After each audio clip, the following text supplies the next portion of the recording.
পরবরংশ পরিব্রাজক কুলমুকুটমণি শ্রী শ্রী শুকদেব গোস্বামী পাদ গঙ্গা তটে প্রায় প্রবিষ্ট রাজর্ষি মহর্ষি দেবর্ষি তথা ব্রহ্মর্ষিগণ পরিবেষ্টিত শ্রী শ্রী পরীক্ষিত মহারাজের সবাই যে রূপেতে ভাগবত সপ্তাহ জ্ঞান মুক্তি ভক্তি যজ্ঞে যজ্ঞ অনুষ্ঠান করেছিলেন অধুনা তাই কীর্তিত হইতেছে।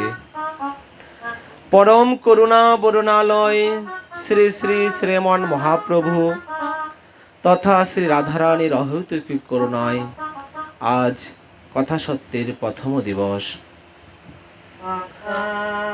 এখানে বললেন যে সচ্চিদানন্দ রূপায় বিশ্বৎপত্তাদি হেতবে তাপত্রায় বিনাশায় শ্রীকৃষ্ণায় বয়ম নমঃ। কি বললেন যে সচ্চিদানন্দ রূপায়, এই কথা প্রসঙ্গে আজকে আমরা এখানে সবাই সমাবেত হয়েছি শ্রীমদ্ ভাগবত সপ্তাহ জ্ঞান যজ্ঞে। সেই যজ্ঞে আমরা শ্রী কাঞ্চন বৈষ্ণব ঠাকুর, উনি কাঞ্চন পোদ্দার মহাশয়, ওনাকে কেন্দ্র করে আমরা আজকে মহতী অনুষ্ঠান বা সপ্তাহ যজ্ঞের অনুষ্ঠান। ভাগ্য দয়েনম বহু জন্ম সমর্জিতেনম বলছে কি, অনেক অনেক সুকৃতি সংস্কার ভাগ্যের ফলে সমবেত সমস্ত বৈষ্ণবগণ উপনীত হয়ে থাকে। ঠিক সেরকম আজকে সমস্ত যারা বৈষ্ণবগণ বা আসছেন বা আসবেন, তাদের সবারই উদ্দেশ্য যে ওনাকে কেন্দ্র করি, ওনার জন্যই আজকে আমাদের এই মহতী অনুষ্ঠান। বাস্তবিক অর্থে আপনারা সবই জানেন যে আরো সাউন্ড কমিয়ে দেন। বাস্তবিক অর্থে আপনারা সবই জানুন যে উনি একজন পরম বৈষ্ণব ছিলেন। অর্ধ এই জামালপুর, ময়মনসিংহ ইত্যাদি, বিশেষ করে অনেক অনেক আমাদের বৃন্দাবনে ওনাকে অনেক রকমই ছিলেন। আর সমস্ত যত বৈষ্ণবগণ ছিলেন মোটামুটি ওনাকে ভালোভাবেই জানতেন। তো ওনার প্রসঙ্গে আমরা অবশ্যই বলবো। তো ওনার উদ্দেশ্যকে কেন্দ্র করে আমাদের আজকে এই অনুষ্ঠান। এবার আমাদের এই ভাগবত, শ্রী ভাগবত মহাপুরাণ, এই ভাগবত মহাপুরাণের প্রথম মাহাত্ম্যটি বললেন সচ্চিদানন্দ রূপায় বিশ্বৎপত্তাদি হেতবে তাপত্রায় বিনাশায় শ্রীকৃষ্ণায় বয়ম নমঃ। বলছে দেখো, সচ্চিদানন্দ রূপায় মানে কি, সৎ চিত আনন্দ, এই হচ্ছে সচ্চিদানন্দ। এই তিনের ঘনীভূত বিগ্রহ কি বলা হয় সচ্চিদানন্দ। সৎ চিত আনন্দ, এটা কি বলা হয় সচ্চিদানন্দ। তো এই সচ্চিদানন্দ বলছে দেখো, সৎ বলছে সৎ মানে সচ্চিদানন্দ বিগ্রহ কৃষ্ণের স্বরূপ। এই সৎ অনেক অর্থ হয়, যেমন ঈশ্বর পরম কৃষ্ণ সচ্চিদানন্দ বিগ্রহ অনাদি রাধে গোবিন্দ সর্বকারণ কারণম, এই যে এটা তিনি সৎ বোঝালেন। এবার এই যে সৎ মানে যা ভালো কাজ করা হয়, যেমন মিথ্যা না বলা, এটাও সৎ কাজ। কিছু দান করা, সেটাও সৎ কাজ। সর্বদা সত্যভাবে সততাভাবে চলা, সেটাও সৎ কাজ। তো এরকমভাবে সৎভাবে থাকাটাই বলা হয় সৎ। কিন্তু এইখানে এই সৎ আর এই সচ্চিদানন্দের সতের মধ্যে পার্থক্যটা কি? এইবার আরো বললেন দেখো, সৎ চিত আনন্দ। চিত বলতে যা চিন্ময়, যার কোনো লয় ক্ষয় ইত্যাদি নেই, যেমন চিত্ত চিতি। আবার আনন্দ বলছে দেখুন, আনন্দ দুপ্রকার ভাবে আমরা দেখি। একটি হচ্ছে জড়জাগতিক আনন্দ, আরেকটি হচ্ছে আধ্যাত্মিক আনন্দ। আধ্যাত্মিক আনন্দ বলতে এখানে বুঝালেন যে কৃষ্ণচন্দ্রের উপাসনা করা বা ভগবতী সেবা পূজা অর্চন বন্দন ইত্যাদি করা, এটার যে আনন্দ, সেই আনন্দটাই হচ্ছে কি আমাদের চিন্ময় জগতের একটা আনন্দ। সেই আনন্দের কোনোদিন লয় ক্ষয় ইত্যাদি কোনোদিনই হয় না। এবার ভালো রেজাল্ট করলেন বা ভালো রেজাল্ট করলে একটা আনন্দ হয়, বাড়িতে বিল্ডিং করলেন, কয়েকতলা করলেন, আনন্দ হবে। বা ভালো অর্থ উপার্জন করলেন, আনন্দ হবে। বিয়ে করলেন, আনন্দ হবে। পুত্র সন্তান হবে, তাতেও আনন্দ হবে। বলছে এই যে আনন্দগুলো, এগুলো বলছে জড়জগতের মধ্যে সীমাবদ্ধতা। আর এইগুলো হচ্ছে এই জড়জগতের মধ্যে সীমাবদ্ধতা। আর বলছে এই আনন্দটা ক্ষণস্থায়ী। আর আমাদের কৃষ্ণ ভজনের যে আনন্দ, সেই আনন্দটা বলছে এই জনম না, বহু বহু জনমের সুকৃতি সংস্কার হয়ে প্রকাশ দিবেন। এইভাবে দেখানো হয়েছে। দেখো, কৃষ্ণকে জানিয়া কেহ বিশ্ব কইল দন্য, অতএব নাম তার শ্রীকৃষ্ণ চৈতন্য। এইবার আমাদের এই কৃষ্ণচন্দ্র ভগবান শ্রী কলিযুগে হচ্ছেন শ্রীমন মহাপ্রভু, শ্রীকৃষ্ণ চৈতন্য মহাপ্রভু। আমাদের সমস্ত লীলাকে গৌরলীলাতে পর্যবেক্ষণ করা হচ্ছে আমাদের। এইবার কথা হচ্ছে, দেখো এই জগতে আমাদের কৃষ্ণচন্দ্রের কথা কেন এইখানে আসলেন? আগেই বললাম সৎ চিত আনন্দ। এই সচ্চিদানন্দ কি বলা হয়? এই সৎ চিত আনন্দ কি বলা হয়? সচ্চিদানন্দ। এই সচ্চিদানন্দের মধ্যে বলছে কৃষ্ণ ভজন করুন, আনন্দ পাবেন। মহাপ্রভু ভজন করুন, আনন্দ পাবেন। যেই গৌর সেই কৃষ্ণ ভজন নিষ্ঠা করি, নামের সহিতে আছে আপন শ্রী হরি। যেই গৌর সেই নাম সেই কৃষ্ণ, কোনো পার্থক্য নেই। রামেরও কোনো পার্থক্য নেই, একই কথা। কিন্তু এটা আমাদের বুঝতে হবে। এখানে বললেন, পরবর্তী বললেন বিশ্বৎপত্তাদি হেতবে, যারা বিশ্বকে পালন করলেন এবং যে বিশ্বকে রক্ষা করলেন, যে বিশ্বকে পালন করলেন, এটা কি বলা হয়? বিশ্বৎপত্তাদি হেতবে। সেই ভগবান শ্রীকৃষ্ণকে আমি প্রণাম করি। এবার পরবর্তীতে বলেন তাপত্রায় বিনাশায়। তাপত্রায় বলতে এখানে এই জগতে আমরা তিন প্রকার তাপকে দেখতে পাই, দুঃখকে দেখতে পাই। তিন প্রকার দুঃখের মধ্যে আমরা দেখতে পাই যে কি বললেন, যে আদি দৈবিক, আদি ভৌতিক আর আধ্যাত্মিক, এই তিন প্রকার দুঃখকে দেখতে পাই।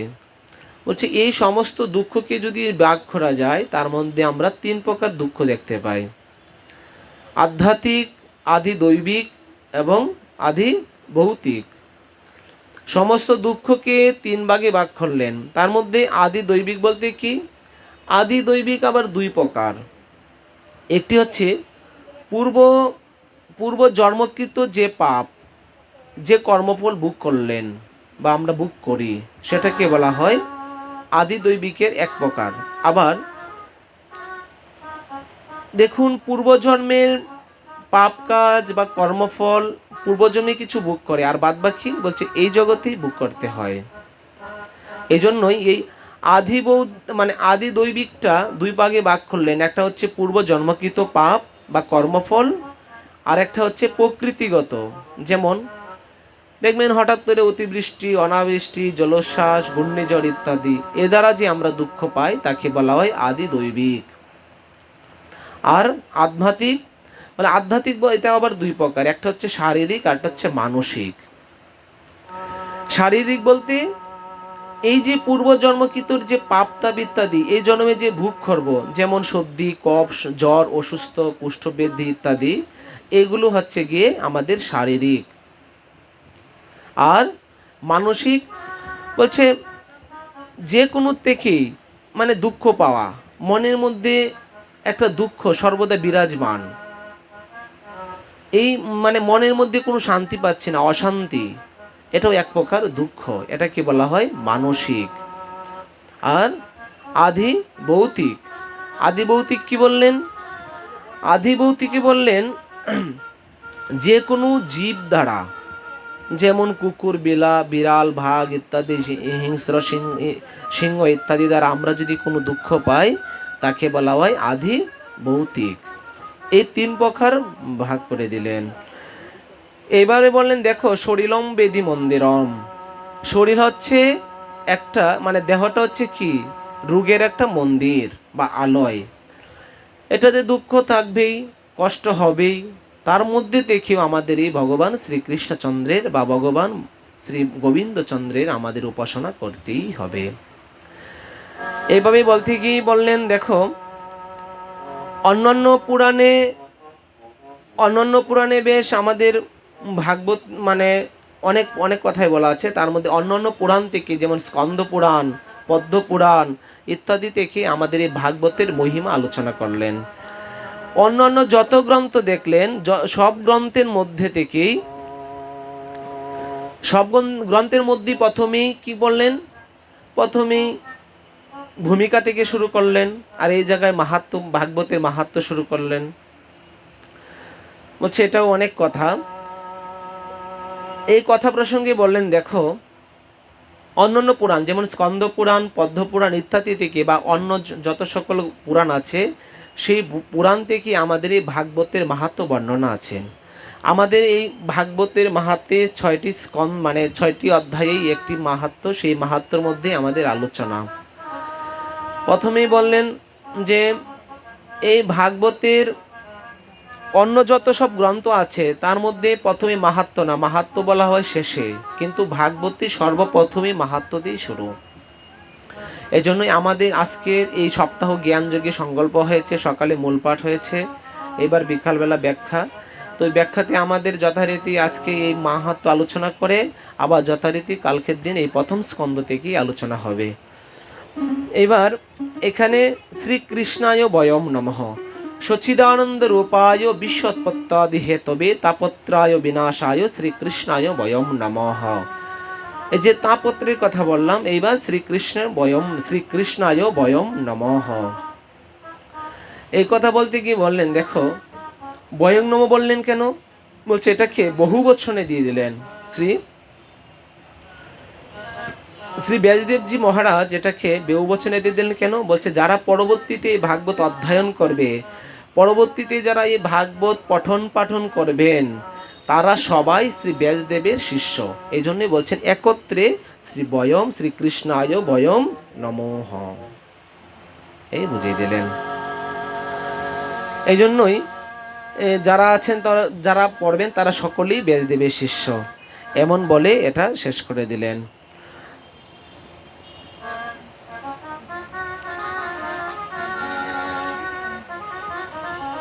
ইয়ং প্রব্রজন্তমনুপেতয়পেতকীর্তিয়ং দ্বৈপায়ন বিরহ কাতরয়া জুহাব পুত্রেতি তন্ময়া তয়তরুভুবে বিধনু স্তং সর্বে ভূত হৃদয় মণিমানতস্মি। যিনি সর্বভূতের হৃদয়ে অবস্থান করেন, মণিগণের শ্রেষ্ঠ, মণিগণের জ্যেষ্ঠ, যাকে শ্রী ব্যাসদেব মহারাজ হা পুত্র বলে পিছন দিয়ে চলতে শুরু করলেন, সেই ব্যাসপুত্র ব্যাসনন্দন শ্রী শুকদেব গোস্বামীকে বারংবার প্রণাম করে এই বললেন, স্তং সর্বে ভূত হৃদয় মণিমানতস্মি বলে দিলেন। নিমিশেষ সুতমাসীনমদিবাদ্য মহামতিম কথাম্বরিতর শ্বাস্বাদকলসম শৌনকব্রীততঃ। নিমিষে মানে কি? এখানে ভারতবর্ষে পরম ভূত পবিত্র অরণ্য 7টি অরণ্য রয়েছে। কেউ কেউ বলে থাকেন যে 12টি অরণ্য, আবার কেউ কেউ বলে থাকেন 7টি অরণ্য। যে অরণ্য আছে সেই অরণ্য মধ্যে, 7টি অরণ্যের মধ্যে যারা তপস্যা করবেন, যারা ভজন করবেন, তারা অল্পতেই ভগবানের সিদ্ধি লাভ করতে পারেন। এই জন্যে বলছেন নিমিষেষ সুতমাসীন অভিবার্দম। আচ্ছা, এ নিমিষ মানে এই যে নিমিষ মানে কি? অরণ্য মানে কি? অরণ্য মানে কি? রণ্য মানে যুদ্ধ, আর মানে রণ্য মানে যুদ্ধক্ষেত্র, আর অরণ্য মানে নৈ সমাস করলে এখানে ন অরণ্য ইতি অরণ্য, যেখানে হিংসা, দেশ, মারামারি, কাটাকাটি, হানান ইত্যাদি হয় না, তাকে বলা হয় অরণ্য। বা যেখানে মারামারি ইত্যাদি কিছুই হয় না, বা সেই জায়গাটা কি বলা হয়, যেটা সৎ সাধুতা, এখানে বলা হয় ভজন স্থান বা ভজন মানে কি ধাম ইত্যাদি। এবার বললেন জীবস্য জীবনম, এক জীব আরেক জীবের জীবন, এটাই স্বাভাবিক, আমরা সবাই জানি এক জীব আরেকটা জীবের জীবন। যেমন বললেন কি, যেমন টিকটিকি পোকাকে খেয়ে ফেলে, সেই পোকা থেকে আবার ব্যাং আবার সাপ খায়, আবার সাপ থেকে ময়ূর থেকে ভাগ ইত্যাদি থেকে, এটা একের জীব আর একটা জীবকে খেয়ে বেঁচে থাকে। এইবার পশু পাখি শিকার করে, এটি তার প্রকৃতি, এটাই তার নিয়ম। আবার মানুষ পশুকে শিকার করে, এটা তার বিকৃতি। যেমন আমি এখানে আগেই বললাম যে রণ্য মানে কি যুদ্ধক্ষেত্র, আর অরণ্য মানে যেখানে কোনো হানাহানি মারামারি হিংসা দ্বেষ বিদ্বেষ কিচ্ছু থাকবে না, সেটাকে বলে অরণ্য। এইবার পশু পাখি ইত্যাদি যারা আছেন, তারা পশু পাখিরা খেয়ে বেঁচে থাকে, এক জীব আরেকটা জীবকে খেয়ে খেতে থাকে, এটা তার পশু পাখিরা বা জীবজন্তুরা, এটা তার প্রকৃতির নিয়ম। কিন্তু মানুষ যদি পশুকে শিকার করে, এটা তার বিকৃতি, এটা তার নিয়মের মধ্যে নেই। যদ্যপি আমরা সবাই করে, আমরা অনেকেই করে আছি, এই জন্য আমাদেরকে এটা রোধ করতে হবে। 7টি পরম ভূত পবিত্র স্থান হচ্ছে উত্তর ভারতে নৈমিষারণ্য, ধর্মকুণ্ড বা ধর্মারণ্য, কাম্যারণ্য উত্তর ভারতে, আর উত্তরাখণ্ডে চম্পারণ্য, বদ্রিকারণ্য, এটা চম্পা সরোবরেতে, আর বদ্রিকারণ্যকে গোমতী বা যমুনাতে পাশাপাশি আছে। এবার দক্ষিণ ভারতে হচ্ছে সেবারণ্য বা দণ্ডারণ্য। এই হচ্ছে 7টি পরমভূত পবিত্র তীর্থস্থান বা অরণ্য। সেই জায়গার মধ্যে যারা ভজন করবেন, বলছে তারা অল্প দিনের মধ্যে ভগবানকে লাভ করতে পারেন।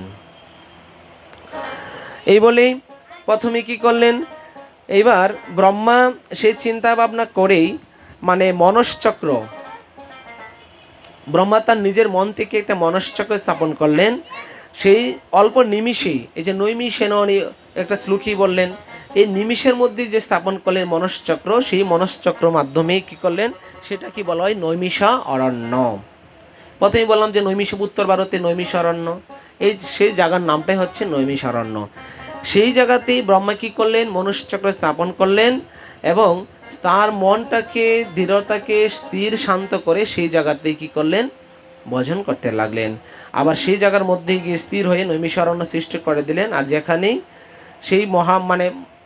সেই মহামুনি বেদব্যাস, সেই জায়গায় শ্রী ভাগবতের প্রথমেই কী করলেন, বলছে ঋষিগণ বলেছেন যে এখনো সেই জায়গার মধ্যে সমস্ত ঋষিগণ 60,000 মণি ঋষিগণ একত্রে বসে একটা সংকল্প করলেন, 1 বৎসরের মধ্যে, মানে কি বললেন যে 1000 বছরে সংকল্প করলেন যে আমরা সেই নৈমিষ অরণ্যে এখানে কি করব, ভজন করব, তপস্যা করব। কিন্তু সেটা আর হয়ে ওঠেনি। তার মধ্যে কি করলেন, সেই জায়গার মধ্যে সুত গোস্বামী পাদ সেই জায়গার মধ্যে গিয়ে উপনীত হলেন। যখনই গিয়ে উপনীত হওয়ার পরে সমস্ত যেই মণিগণ, ঋষিগণ, যোগেন্দ্রগণ, মনীন্দ্রগণ সবাই উঠেই দাঁড়িয়ে পড়লেন। দাঁড়িয়ে পড়ে সবাই তাকে পাদ্য অর্ঘ্য আচমন ইত্যাদি দিয়ে কি করলেন, বসতে দিলেন। বলতে লাগলেন। এবার মণি ঋষিরা বললেন যে দেখুন, আপনি 1000 বৎসরে সংকল্প করলেন আর এখানে বলতে উঠে গেলেন। বলছে আমাদের সংকল্প যে জন্য করা হয়েছিল সেটা পূরণ হয়ে গেছে, এবার সুতমুনির নিকট আমরা প্রার্থনা করব। এই পরে সুতমুনি কি করলেন, ভাগবতের অধিবেশন করলেন।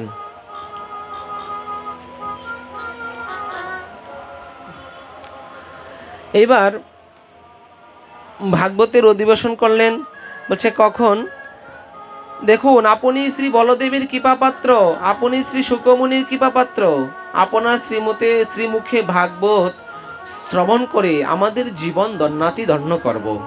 এই 60,000 মণি ঋষির মধ্যে সবাই একত্রিতভাবে বলে দিলেন, বললেন দেখুন আপনি শ্রী বলরামের কৃপাপাত্র, শ্রী শুকমুনির কৃপাপাত্র। এই যে শুকমুনি সর্বপ্রথম যখন অধিবেশন করেছিলেন, তার মধ্যে থেকে শুকমুনি যখন পরিবেশন করেছিলেন, তার মধ্যে থেকে একমাত্র সুত গোস্বামী পাদ, উনি কি করলেন, এই সমস্ত ভাগবত 18,000 শ্লোক উনি কণ্ঠস্থ করে নিয়েছিলেন।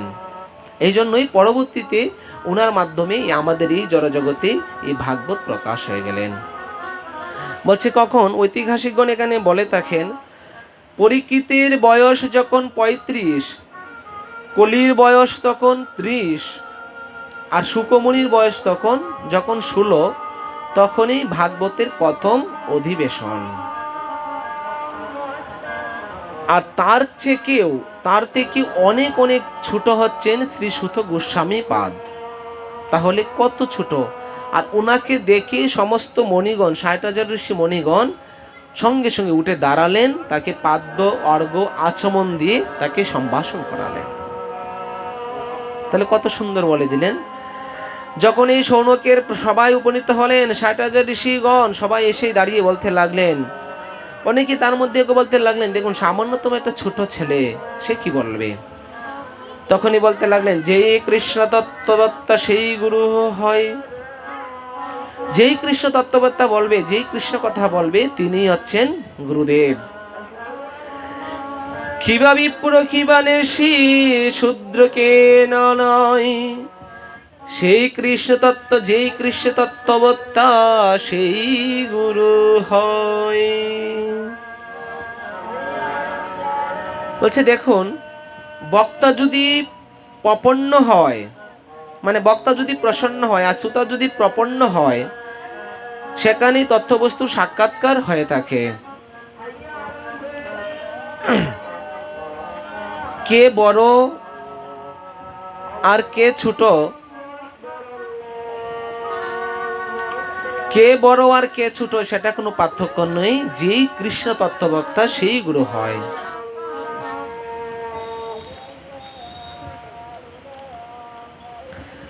তদবিধি পুনিপ্রাদেনম পরিশ্রেবণম পরিপ্রশনম সেবনম সেবয়া। বলছে দেখো, তদ্বিধি মানে পুনিপাতেনম, এখানে গীতাতে বললেন যারা মানে শ্রোতা যদি শরণাগতভাবে জিজ্ঞাসা করে আর দৈন্য বিনয় দেখে বক্তা যদি প্রসন্ন হয়, তখনই সেই মন্দাকিনী নদীর নে শ্রুতের নে কি করতে থাকেন, এই ভাগবতের অনর্গল বলতেই রাখেন। এই জন্যই কে ছোট কে বড় সেটা বড় কথা নয়, যার মধ্যে কৃষ্ণ তত্ত্ববত্তা লুকায়িত, তার মধ্যে থেকে ভগবানের সেই কথা প্রবাহমান চলতেই থাকে। এই বলে সুতমন বলে কি হলেন, মধুর কথা বলতে শুরু করলেন। অজ্ঞান দন্ত বিদংশ কোটি সূর্য সমপ্রভু সুতকাই কথা স্বরম মম কর্ণ রসায়নম। বলছে দেখো, এই অজ্ঞান রূপী অন্ধকার বিধ্বংস করতে তুমি কোটি কোটি সূর্যের মতো, অতএব তুমি আমাদেরকে অজ্ঞান নাশ করো। অজ্ঞান দাংশ বিধ্বংস কোটি সূর্য, বলছে কি কোটি সূর্য সমপ্রভু। এই যে সমস্ত কিছু দেখে কি করলেন, বলছে কোটি কোটি সূর্যর তুমি সমমান, তো তুমি আমাদের মধ্যে সেই তত্ত্ববেত্তা প্রবাস করো। কাল বাল মুখ গ্রাস ত্রাসনে যশ হে তবে শ্রীমত ভাগবতম শাস্ত্রম কৌলম করণে বিবেশতঃ। কলিকাল মানে কলিকাল, এই যে কলিকাল, এটা হচ্ছে কলিকাল। সেই এই কলিকালে আমাদের সব, বলছে কি সব একটা কালরূপী সর্পের মধ্যে, কি বললেন, যে সর্পের মধ্যেই আটকে আছেন। আর সর্পের মধ্যে ছবল দিয়ে আছেন, যখনই দিয়ে দেন তখনই কি বললেন, বলছে তখনই আর কোনো কিছুই সম্ভবপর হয়ে থাকে না। এই কলিকাল থেকে বা এই যুগ থেকে একমাত্র রক্ষা পেতে হলে বা একমাত্র নিজের জীবনকে দণ্ডাতিদণ্ড করতে হলে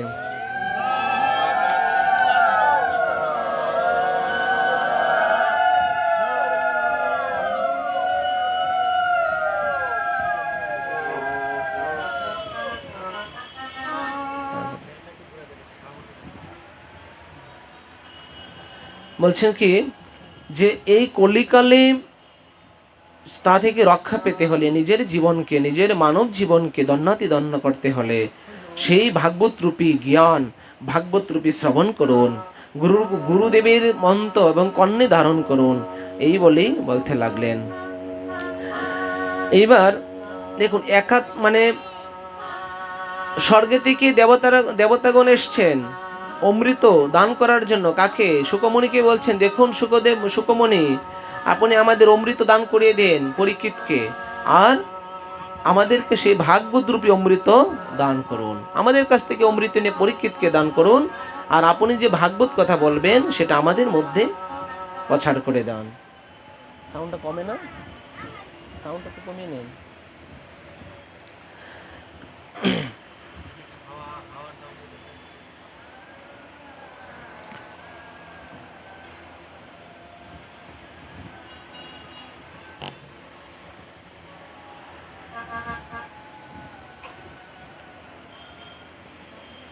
বলছেন সেই ভাগবতরূপী অমৃত দান করুন।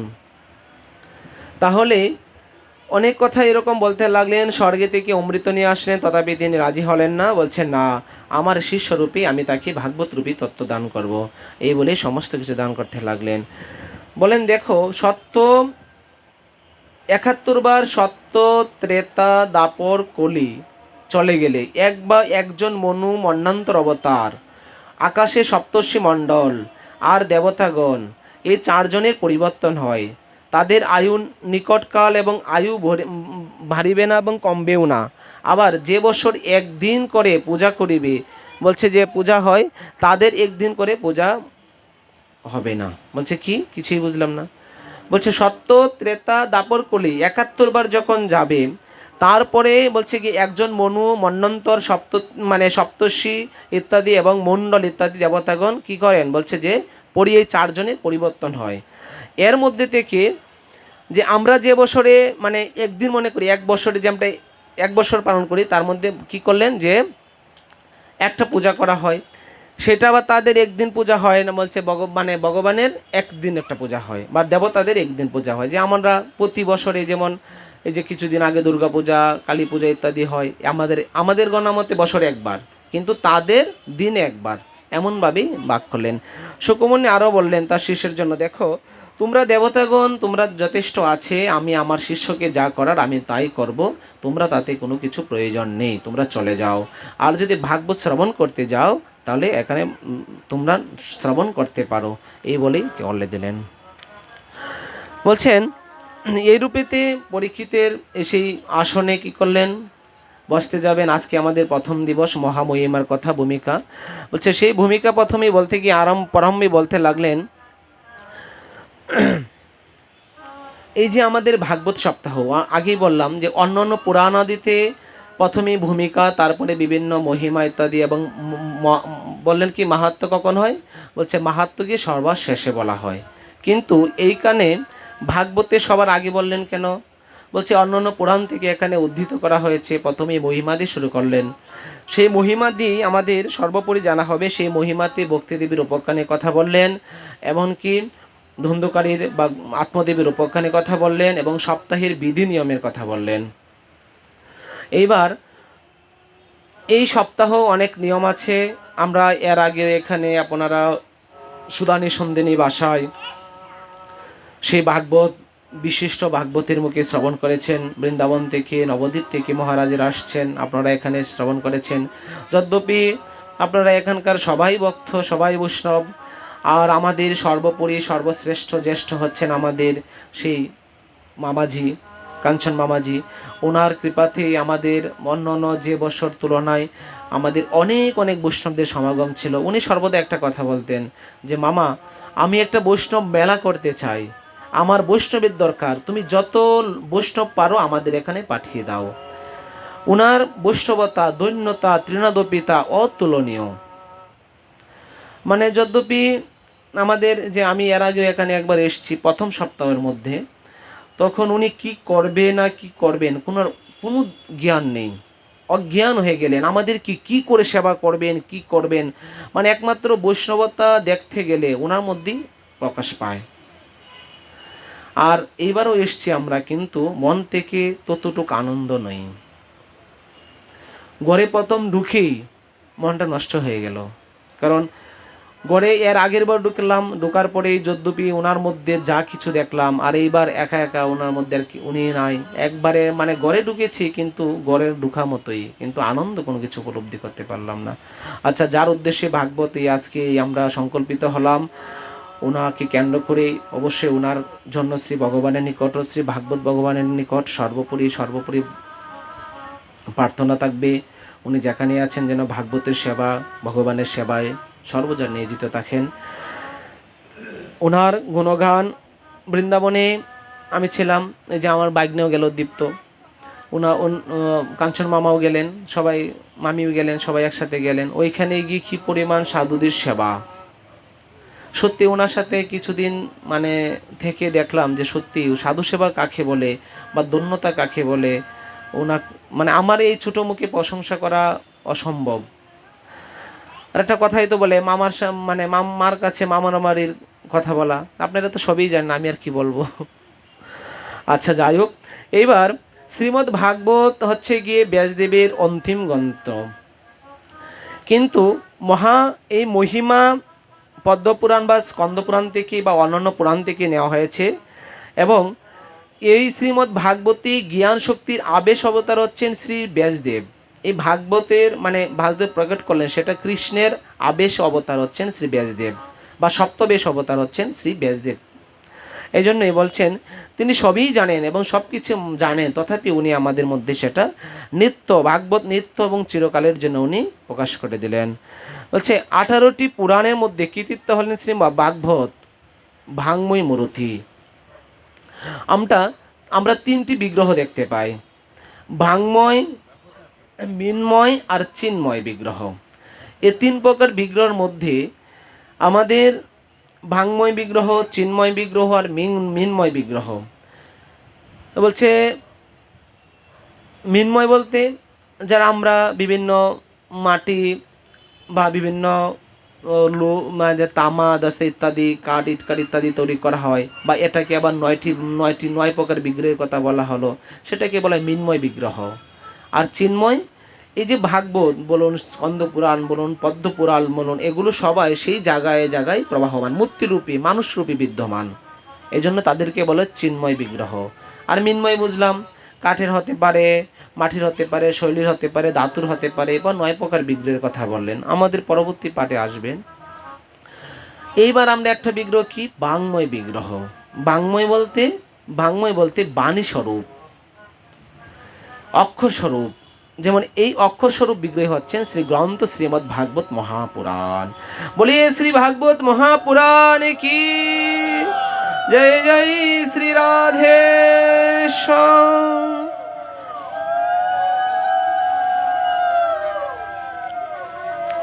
এই আমাদের ভাগবত মহাপুরাণ, এই বাণী স্বরূপ, এটা আমাদের পরবর্তীতে একাদশ স্কন্ধে দ্বাদশ স্কন্ধে আসবে। ভাগবত কী করে আসলেন আমাদের মধ্যে, উদ্ধবকে কেন্দ্র করে ভাগবত এখানে এসছেন। এই শ্রীমদ্ ভাগবত মহাপুরাণ, সেই ভাগবত মহাপুরাণের যথারীতি 18,000 শ্লোক, 335টি অধ্যায়, এমন দ্বাদশ স্কন্ধ উপনীতভাবে এই ভাগবত মহাপুরাণ। এই বাণী স্বরূপ, অক্ষর স্বরূপ, মানে উনি যা ভাগবতে যা বললেন বলছেন ভগবান নিজেই বলা। এই দ্বাদশ স্কন্ধ মানে আর ভগবানের 12টি অঙ্গ, চরণ, উরু, নাভিমূল, ললাট ইত্যাদিভাবে এরকমভাবে 12টি স্কন্ধ কথা আমরা আগামী দিনে পাঠে আসবে। এইভাবে বলতে বলতে এক সময় কি করলেন, দেবর্ষী নারদ চলতে চলতে পৃথিবীতে মানে সর্বত্র উনি বিচরণ করেন। এইবার দেখুন, আমিও মানব উনিও মানব, তাহলে বিচরণ করতে পারেন না কেন? বলছে আমি পারি না, উনি পারে কেন? বলছে উনি সাক্ষাৎ ব্রহ্মানন্দন। পরবর্তীতে উনি আমাদেরকে দেখালেন, আগামী পাঠে বলা হবে নারদের উপাখ্যান। তো এই দেবর্ষী নারদ কী করলেন, সারা পৃথিবীতে ঘুরতে শুরু করলেন। ঘুরতে ঘুরতে বলছেন যে কোথাও দেখতে লাগলেন দয়া ভজনশীল, কোথাও দেখতে লাগলেন দয়া নেই, দাক্ষিণ্য নেই, সত্য নেই, ধর্ম নেই, সততা নেই, কোনো কিছুই নেই। আবার ঘুরতে ঘুরতে উনি বৃন্দাবনে গেলেন, গিয়ে দেখতে লাগলেন একটি দৃশ্য। কি দৃশ্য?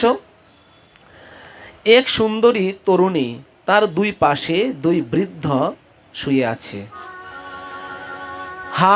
এদিক দিয়ে হা পুত্র বলতে শুরু করলেন। নারদ দেখি চলে যাচ্ছেন, যখনই শুনতে লাগলেন হা পুত্র,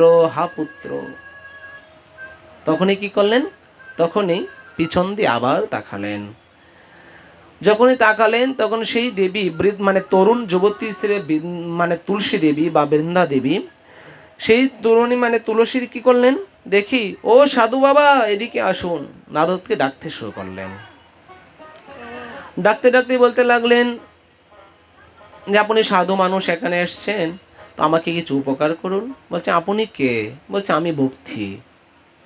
ভক্তি বলতে এই যে বৃন্দা দেবীর কথা বললেন। বলছে আমি ভক্তি। বলছে ঠিক আছে, আপনার এই দুই পাশে তারা দুজন কে? বলছে আমার দুই পুত্র। অবাক হয়ে গেলেন, দুই পুত্র? আপনি যুবতী তরুণী আর দুই পুত্র বৃদ্ধ অবস্থায় এখানে শুয়ে আছে মৃত্যু শয্যায়, তাহলে কি করে সম্ভব? বলতে লাগলেন অহম ভক্তিরেতি কিয়ত্বাইমেততরণিংমতি জ্ঞান বৈরাগ্যনমানম কালযোগিনের জরার জরাহ उत्पर्णदाविले समृद्धि कर्णठे गताः कोचित कोचि महाराष्ट्रिते गुजराट जीर्णता गताः। দেখো, জিজ্ঞাসা করে বলতে লাগলেন ওরা আমার দুই পুত্র। আমি কি করে বলি, তথাপি বলছি তুমি শোনো। আমি দ্রাবিড় দেশে উৎপন্ন হয়েছি, উৎপন্ন হয়ে কর্ণাটে বড় হয়েছি। মহারাষ্ট্রে কোথাও কোথাও আমি সম্মানিত হলেও গুজরাটে এসে আমি আসক্ত হয়ে পড়েছি। সেখানে কলির প্রভাবে পাষণ্ডগণ আমার সর্বাঙ্গ ভেঙে দিয়েছে। কলিকালের প্রভাব, বলছে কলির প্রভাবে পাষণ্ডগণ আমাকে ভেঙে দিয়েছে। বহু বছর এই অবস্থায় এখানে আমি, আমার ছেলেরা দুর্বল নিস্তেজ হয়ে পড়েছিল, বহু বছর আমি সেইখানে পড়েছিলাম। এরপর খুব কষ্টভাবে বৃন্দাবনে এসে উপনীত হলাম। বৃন্দাবনে আসার সঙ্গে সঙ্গে আমি যুবতী তরুণী হয়ে গেলাম। আর বলছে আমার দুই পুত্র জ্ঞান আর বৈরাগ্য, তারা কি করলেন, তারা বৃদ্ধ অবস্থায় মৃত্যুতে পতিত হয়ে গেলেন। আপনি কিছু বলুন। বলতে বলতে বলতে লাগলেন বৃন্দাবনস্য সংযোগতম পুনস্তাতম তরুণী নবাহ দার্ণ বৃন্দাবনম ত্রেন ভক্তি নৃত্যন্তি যত্র চ। দেবশ্রীপাদ সমস্ত ঘটনা শুনে এবার বলতে লাগলেন আমি কি করতে পারি। ভক্তিদেবী বললেন দেখুন সাধু বাবা, আপনি আমাকে রক্ষা করুন, আমার দুই পুত্রকে রক্ষা করুন। দেবশ্রী মহারাজ চিন্তা করতে করতে বৃন্দাবনে উনি কেন যুবতী হয়ে গেলেন আর ওইখানে উনি কেন দুর্বল হয়ে গেলেন, বৃদ্ধ হয়ে গেলেন। বলছে ওইখানে কলির প্রভাবে তাকে অশক্ত পতিত হয়ে গেল। আর এইখানে বলছে ভক্তির, বৃন্দাবনে ভক্তির প্রভাবে এই জায়গায় আজকে কি হয়ে গেলেন, বলছে তরুণী হয়ে গেলেন। এই জন্যই যারা ভক্ত, দেখবেন ভক্ত সঙ্গ করলে তাদের ভক্তি জাগ্রত হয়ে যায়। বলছে শুধু ভক্ত কেন, যে কোনো ব্যক্তি যদি নিষ্কপটে ভক্তি সঙ্গ করে, ভক্ত সঙ্গ করে, ভক্তি সঙ্গ করে, ভাগবত শ্রবণের সঙ্গ করে, বলছে তারা অবশ্যই জাগ্রত হয়ে যাবে। এই যে আমাদের 7 দিন ব্যাপী ভাগবত সপ্তাহ জ্ঞান যজ্ঞ, শুক্র শনি রবি সোম মঙ্গল বৃহস্পতি, এই 7 দিন আমরা সবাই এই 7 দিনের মধ্যেই জন্মগ্রহণ করেছি এবং এই 7 দিনের মধ্যেই মৃত্যুবরণ করব। ওই 7 দিনের উপরে আমরা কেউ যেতে পারবো না, হয়তো রবিবার না সোমবার শনিবার ইত্যাদি ভাবে আমরা 7 দিন উপনীত হতেই হবে। আর আমরা যত পুণ্য কাজ করি এই 7 দিনের মধ্যেই, আর যত পাপ কাজ করি এই 7 দিনের মধ্যেই, ঠিক কিনা বলুন। আবার মরবো এই 7 দিনের মধ্যেই, আবার জন্মগ্রহণ করবো এই 7 দিনের মধ্যেই। এইবার এখানে বললেন দেখো 7 দিনের মধ্যে তোমরা যা করেছ, পাপ করেছ, পুণ্য করেছ, সৎ কাজ করেছ, সবই ভালো। এখানে 7 দিন কথা বললেন কেন? ভাগবত 7 দিনে করলেন। পরীক্ষিত মহারাজ কেন বললেন এখানে? পরীক্ষিতকে কেন সুকমনি এখানে শিক্ষা দিলেন, ভাগবত শ্রবণ করালেন? বলছে দেখো আজকে কি বার? মঙ্গলবার। সেই মঙ্গলবারে যারা ভাগবত শ্রবণ করবেন, এই সপ্তাহ যজ্ঞকে যারা প্রতিদিন সকালবেলা তুলসী পরিক্রমা করবেন, 108টা তুলসী নিয়ে ভাগবত রাখা থাকবে, ভাগবতে পরিক্রমা করবেন, 108 বার দিতে পারেন, 21টা তুলসী নিয়ে দিতে পারেন, 8 দিতে পারেন, 4 পত্র দিতে পারেন, দিয়ে ভাগবতকে পরিক্রমা করতে পারেন। যার যা ইচ্ছা মনোবাসনা ইত্যাদি অবশ্যই পূর্ণ হয়ে থাকে। এরপরে বললেন দেখো এই 7 দিনের মধ্যে যাহারা আজকে মঙ্গলবার, আজকে যারা ভাগবতকে নিয়ম করে ভাগবতের যারা নিয়ম করে শ্রবণ করবেন তারা এই মঙ্গলবারের পাপ, আপনার আজ থেকে যত মঙ্গলবার পিছনে চলে গেছে, এই মঙ্গলবারে যত পরিমাণ পাপ করেছেন, আজকে মঙ্গলবারে যদি শ্রবণ করুন, সব মঙ্গলবারের পাপ এই আজকে একদিন থেকে নাশ হয়ে গেল। এইবার আগামীবার মানে আগত যত মঙ্গলবার যদি পাপ মানে কর্ম না করেন, তাহলে আপনার মঙ্গলবারে কোনো অপরাধ আদি আর হলো না জীবনে। এই আবার মঙ্গলবার গেল বুধবার, এই একবার একেই যদি মঙ্গলবার পরে বুধবারে যদি শ্রবণ করুন, মানে যত মানে পীরে মানে চলে আসা যত বুধবার, সমস্ত বুধবারের পাপ কাজ চলে যাবে একদিন মাত্র শ্রবণ করলে। এই ভাগবত সপ্তাহের এত গুণ, এই মহিমাতেই কিছুক্ষণ পরে নিয়মের মধ্যেই বলবেন। দেবশ্রী চিন্তা করতে লাগলেন, দেখো আমি কি করি এবার। কি করলেন, ওনার জানা মতে, যে যতটুক জানে ওনার জানা মতে সমস্ত জ্ঞান দান করলেন। বেদের সমস্ত কথা, 4টি বেদকে উনি কি করলেন, সমস্ত বেদের কথা 2 পুত্রের কর্ণতে দান করলেন। আবার হাই তুলে কি করলেন, আবার শয়িতে চলে যান। সমস্ত গীতা শ্রবণ করালেন, রামায়ণ শ্রবণ করালেন, যত গ্রন্থ সবই শ্রবণাদি করালেন। তথাপি সেই 2 পুত্র যেমন ঘুম থেকে উঠে আবার হাই তুলে আবার কি আবার নিদ্রিত মূর্ছা অবস্থায় চলে যায়। নারদমুনি বলতে লাগলেন, দেখো আমি কি করলাম, আমি তো কিচ্ছু করতে পারছি না, তাদেরকে কি করতে পারি। ভক্তি দেবী তার দিকে চেয়ে আছে, এবার আমি কি করব। এইবার নারদমুনি তার নিজের ইষ্ট ভগবান বদ্রীনারায়ণে যাবেন। সেই বদ্রীনারায়ণ যেতে যেতেই বলতে তাকে পেলেন, বলতে লাগলেন, ঠিক আছে ভক্তি দেবী, আমি রক্ষা অবশ্যই করবো, আমি দেখে আসছি। আমি যত শাস্ত্র সমস্ত কিছু দিয়ে দিলাম, তথাপি আমি তাকে রক্ষা করতে পারলাম না। তাহলে আপনি এক কাজ করুন, আপনি থাকুন, আমি আসছি। এই বলে যখন বদ্রীনারায়ণের পথে নারায়ণ নারায়ণ নারায়ণ বলেই চলে গেলেন, পথের মধ্যেই চতুর্শনের সাথে দেখা। সনক, সনাতন, সদানন্দ আর সনত কুমার, ব্রহ্মার 4 পুত্র। তারা সৃষ্টিকাল শুরু থেকে তারা ছিল এতটুক ছোট অবস্থায়, লেংটি পড়া, একবারে উলঙ্গ মতো লেংটির মতো, একবারে ছোট বালক, 5 বছরের বালকের মতো, ব্রহ্মার আদি পুত্র।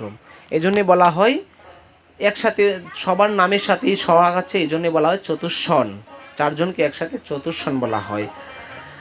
এবার তারাও ব্রহ্মানন্দ, দেবশ্রী নারদও ব্রহ্মানন্দন। পথের মধ্যে দেখতে লাগলেন, নারদ চলতে লাগলেন, এদিক দিয়ে চতুর্শন আসছে, পথের মধ্যে তাদের সাথে দেখা। দেখি বলতে লাগলেন, নারদ কোথায় যাচ্ছ, দাঁড়াও। বলতে বলে দিলেন, দেখো কোথায় যাচ্ছ। বলছে আমি একটু বদ্রীনারায়ণে যাচ্ছি। বলছে কেন। সমস্ত বৃত্তান্ত বললেন, ভক্তি দেবীর সমস্ত বৃত্তান্ত বললেন। তুমি কি কি করেছো। বলছে দেখো আমি এখানে রামায়ণ শোনাই দিলাম, বেদ শোনালাম, গীতা শোনালাম, কোনো কাজই হলো না। বলছে ও সব কিছু করেছো। বলছে ঠিক আছে, তাহলে আসো আমরা কথা বলছি। ঋষি অনেক প্রকার, তার মধ্যে দেখুন রাজর্ষি, দেবর্ষি, ব্রহ্মর্ষি, কর্মর্ষি, চতুর্ষি। মানে রাজর্ষি কাকে বলে, যে অম্বরীশ, বরদ ইত্যাদি, তাদেরকে রাজর্ষি বলা হয়। দেবর্ষি যেমন নারদকে দেবর্ষি নারদ বলা হয়। ব্রহ্মর্ষি যেমন বিশ্বামিত্র, বশিষ্ঠ ইত্যাদি, তাদেরকে মানে কি বলা হয় ব্রহ্মর্ষি। কর্মর্ষি সনকাদি ঋষিবৃন্দ, তাদেরকে কর্মর্ষি বলা হয়। আর এমনভাবে বলতে দেখলেন, দেখো ওহো নারদ দর্ণাশ্চি বিরক্তাননম শিরোমণীনম সদা শ্রীকৃষ্ণ দাস নামনম গৃহী যুগবস্কর। সনকাদি প্রশ্ন করলেন, হে নারদ, অনেক প্রকার ঋষি, তাদের মধ্যে তুমি বৈরাগের মধ্যে তুমি সর্বশ্রেষ্ঠ বা জ্যেষ্ঠতম। তুমি দাসগণের মধ্যে শাশ্বত পথপ্রদর্শক, ভক্তিযুগের ভাস্কর্য। তুমি সাধারণ কয়েকটি জিনিস বুঝতে পারোনি। বলছে কি। আমি তো সবকিছু সমস্ত বেদান্ত সার বস্তু শুনিয়ে দিলাম, তথাপি তাদের জ্ঞান উন্নত হলো না, আমি কি করব বলুন। বলছে শোনো, তুমি সমস্ত বেদকে শুনিয়েছো, তথাপি কোনো লাভ হয়নি। বলছে কেন। বলছে এই যে একটা আম বৃক্ষ, সেটা সমস্ত বৃক্ষটা তুমি যদি খেয়ে নাও, আমের স্বাদ আস্বাদন করতে পারবে। আমের স্বাদ আস্বাদন করতে হলে কি করতে হবে। বলছে আমটাই খেতে হবে। ঠিক সেরকম তুমি সমস্ত বেদ বেদান্ত শুনিয়েছ, কিন্তু সমস্ত বেদের সারবস্তু তুমি শোনাওনি। বলছে এই দেখো আখ, আখ থেকে কি হয়, গুড়, চিনি, মিশ্রি ইত্যাদি অনেক কিছু হয়। তুমি যদি আখকে গ্রহণ করে তুমি যদি মিশ্রি বা গুড়ের বা চিনির স্বাদ আস্বাদন করতে চাও, পাবে? কদাপি পারবে না। সেই রকমভাবে জ্বালানি প্রস্তুত করে তারপর তুমি সেটা গ্রহণ করতে পারো। যে যেরকম বস্তু সেই রকম নির্যাসটা বড় করে তার মূল বস্তুটা থেকে তুমি গ্রহণ করে তার স্বাদ আস্বাদন করতে পারো। ঠিক সেই রকম তুমি সমস্ত বেদ বেদান্ত শুনিয়েছ, কিন্তু তুমি সমস্ত বেদ বেদান্তের সারবস্তু তুমি শোনাওনি। বলছে যেখানে বেদ বেদান্ত হলো সেখানে আর কি আছে? বলছে বেদ বেদান্তের সারবস্তু হচ্ছে শ্রীমদ্ ভাগবত মহাপুরাণ। সেই শ্রীমদ্ ভাগবত মহাপুরাণ তুমি শ্রবণ করিয়েছ? বলছে না। বলছে শ্রবণ করালেই তুমি তাদের জ্ঞান উন্নত করতে পারতে। যাও। বলছে এটা কি করতে হবে? বলছে তুমি যাও গিয়ে ভক্তিদেবীকে বলো যে ভাগবত সপ্তাহ জ্ঞান যজ্ঞ করার জন্য, তাহলে তাদের জ্ঞান বা তাদের সেই পুত্র বৃদ্ধ থেকে তারা যুবক প্রাপ্ত হতে পারবে। নারদ কি করলেন? সঙ্গে সঙ্গে সেই কথা শুনে নারদে ভক্তি মহারানীর নিকট গিয়ে সমস্ত বৃত্তান্ত বললেন। বলতে বলতে বললেন আচ্ছা কি করে? তাদের 4 ভাইকে বলেন কি করে কি করতে হবে। বলছে পাঠ করতে হবে, একজন পাঠ করবেন। আমরা 4 ভাই আছি, আমরা তোমাকে নিয়ে 5 ভাই। একজন পাঠ করব, কীর্তন করব, পরীক্ষিত থাকবে, একজন শ্রবণ করবে, এখানে সংকল্প হবে। বলছে তারা বৃন্দাবনে, আর এইখানে আমরা সংকল্প হরিদ্বার সংকল্প করলে হবে? নারদের প্রশ্ন যে কোথায় করবেন? বলছে হরিদ্বার। বলছে হরিদ্বারে আনন্দ নামক ঘাটে, গঙ্গা ঘাট, এটা আনন্দ ঘাট, খুব সুন্দর। সেই জায়গাতে মানে লতা পাতা দ্বারা বেষ্টিত, চারদিকে লতা পাতা, ছোট ছোট গাছ। সেই জায়গাতে আমরা 5 ভাই মিলে ভাগবত সপ্তাহ যজ্ঞ করে দেব। তাহলে তাদের উদ্দেশ্যে সংকল্প করে দিলেই হয়ে গেল। বলছে হবে? বলছে পৃথিবীর যে কোনো প্রান্তে হোক না কেন, তার উদ্দেশ্যে যদি সংকল্প করা হয় তাহলে তা প্রাপ্ত হওয়া যায়। এদিকে কি করলেন? সমস্তভাবে ব্যবস্থা আদি করেই কি করলেন? বলছে ঠিক আছে আমরা 5 ভাই মিলে তা ব্যবস্থা করে দিচ্ছি। এই বলে 5 ভাই কি করলেন? একদিকে মানে চারদিকে একজন, তার মধ্যে একজন পাঠে বসলেন, একজন শ্রবণে বসলেন, কীর্তনে বসলেন, আর শ্রবণে বসে 5 ভাই মিলে ভাগবত সপ্তাহ হরিদ্বারে আনন্দ ঘাটে শ্রবণ করিয়ে দিলেন। বলতে বলতে এখানে যত দেবতাগণ চলে আসলেন, ঋষিগণ, কর্মশ্রী, যুগশ্রী, ব্রহ্মশ্রী, রাজস্বী, যত ঋষিগণ সবাই চলে আসলেন। যত পুরাণাদি আছেন সমস্ত পুরাণাদি চলে আসলেন এখানে মূর্তিমান। কি করলেন? সবাইকে যার ভাবে আসন দিয়ে দিলেন। ঋষিগণ একদিকে, কর্মশ্রীগণ একদিকে, ব্রহ্মশ্রীগণ একদিকে, মাতাজিগণ একদিকে, দেবতাগণ একদিকে, এমনভাবে সবাই যার আসনে বসে গেলেন। সংকল্প করে জয় ধ্বনি দিয়ে ভাগবত শ্রবণ করতে লাগলেন। চতুর্দর্শনম বিনয়ম দিশবানি দর্শসেয়তনতন্তে ভগবদর্ধমন্ত্যাদি তরণম নিশেষো শেষ সুখগৃহীতম কতে কবনানাং প্রেম প্রকাশকতং করণং তস্মিহি। বলতে লাগলেন ভাগ্যদয়েন বহুজনম সমরজিতেনম সৎসঙ্গলভেতে পুরুষে যদা বৈ অজ্ঞানয়েত কৃতমোহ্যন্ধকার নাশায় বিদায় হি তদয়ন্তে বিবেকঃ। বহু বহু মানে জন্মের অর্জিত পুণ্য ফলের পরে কি হয়? সাধুসঙ্গ হয়। বহু জন্ম, বলছেন ভাগ্যদহেন বহু জন্ম সমরজিতেন। বলছে কি অনেক অনেক ভাগ্যের ফলে আমাদের জন্ম হয়েছে। বহু জন্মে সুকৃতি সংস্কারের পরে সৎসঙ্গম লবেতে পুরুষেই যদা বই। সৎসঙ্গের আমার সৌভাগ্য হয়েছে, যেমন আমাদের আজকে সৌভাগ্য হয়েছে। কেমন সৌভাগ্য হয়েছে? এই যে একটা সাধুসঙ্গের মেলা। এখানে কি বলেন ভাগবতে? ভাগ্যদয়েনম বহু জন্ম সমর্জিতেনম সৎসঙ্গম লোভেতেই পুরুষে যদা ভৈ। এই যে সৎসঙ্গের একটা পুণ্যফল হয়েছে অনেক অনেক সুকৃতি সংস্কারের পর। এই আমাদের আজকে 7 দিন ব্যাপী শ্রীমতী অনুষ্ঠান, সেখানে আমরা সবাই উপনীত হব। একজন আরেকজনকে বলে আমরা একে একে সবাই ভাগবত শ্রবণ করব। দেখবেন এই সাধুসঙ্গের পরে আমাদের অনেক অনেক ভক্তি, প্রেম, বিকার ইত্যাদি জাগ্রত হবে। মানব জীবনটাকে দন্যাতি দন্য করতে হলে ভাগবত শ্রবণ করুন, ভাগবত ভজন মানে পূজা পাঠন পঠন করুন, অবশ্যই মানব জীবন দন্যাতি দন্য হবেই হবে। এই বলতে লাগলেন, দেখো অজ্ঞান হেতু কৃতম অন্ধকারও, বলছে এই যে আমার ভাগবত কৃপারূপী সৎসঙ্গের ফলে বা এই সাধুসঙ্গের প্রভাবে আমার হৃদয় একটা অজ্ঞান এহেতু একটা অন্ধকার আচ্ছাদিত আছে, কিন্তু এই সঙ্গের প্রভাবে সেইগুলো দূর হয়ে যাবে। না সায় বিদায় হি তত দয়ন্ত বিবেক, আমার নিজের বিবেক জাগ্রত হবে, ভক্তি জাগ্রত হবে, এই কথাই বললেন। সমস্ত কথা বলতে লাগলেন, সেই জায়গায় কি করলেন, ভাগবতের সেই আলোচনা করতে লাগলেন। বলতে বলতে সমস্ত ঋষিগণ, দেবতাগণ, যোগীগণ, মনীন্দ্রগণ, সমস্ত পুরাণগণ সবাই মূর্তিমান জার্জিরভাবে প্রকট হয়ে গেলেন। যখনই সংকল্প হলেন, সাক্ষাৎ ভক্তিদেবী দুই পুত্রকে নিয়ে আবার তারা সেই হরিদ্বারে আনন্দ নামক ঘাটে চলে আসলেন। বলে ভক্তি মহারানী কি, ভক্তি দেবী কি, ভাগবত মহাপুরাণ কি। এদিক দিয়ে আমরা দুটি জিনিস দেখতে পাই, ভাগবতের দুটি দ্বারা দেখতে পাই। ভগবান শ্রীকৃষ্ণচন্দ্র থেকে শ্রী ব্রহ্মা, ব্রহ্মা থেকে ব্যাসদেব, ব্যাসদেব থেকে সুকমণি, সুকমণি থেকে সুতমণি, সুতমণি থেকে সৌনক, যেটা আমরা আমাদের পরম্পরা অনুসারে যেটা আমরা পাঠ ইত্যাদি করা হয় বৃন্দাবনের মধ্যে। আর একটা শঙ্কর্ষণ পরম্পরা, শ্রী শঙ্কর্ষণ থেকে শ্রী চতুর্ষণ, চতুর্ষণ থেকে শ্রীমান মহাদেব, মহা থেকে শ্রী বৈশায়ন, শ্রী বৃহস্পতি, উদ্ধব, মৈত্রী এবং বিধুর। এই শঙ্কর্ষণ পরম্পরায় আমরা দেখি দ্বিতীয় স্কন্ধে মানে সুখ পরীক্ষিতের প্রশ্ন উত্তর শুরু, এবং চতুর্থ স্কন্ধে বিদুর মৈত্রী সংবাদ, পঞ্চম স্কন্ধে সুখ পরীক্ষিত সংবাদ, মাঝখানে বিদুর আর মৈত্রীয় সংবাদ। এইবার সৎসঙ্গ মানে কি, শতাংসঙ্গ ইতি সৎসঙ্গ, বা সৎ যে কাজ তাকে বলা হয় সৎ কাজ বা সৎসঙ্গ, মানে সৎ মানুষের সঙ্গ করাই সৎসঙ্গ। যেমন আমরা আগেই বললাম যে কাউকে 5টি টাকা দান করো, এটাও একটা সৎ কাজ।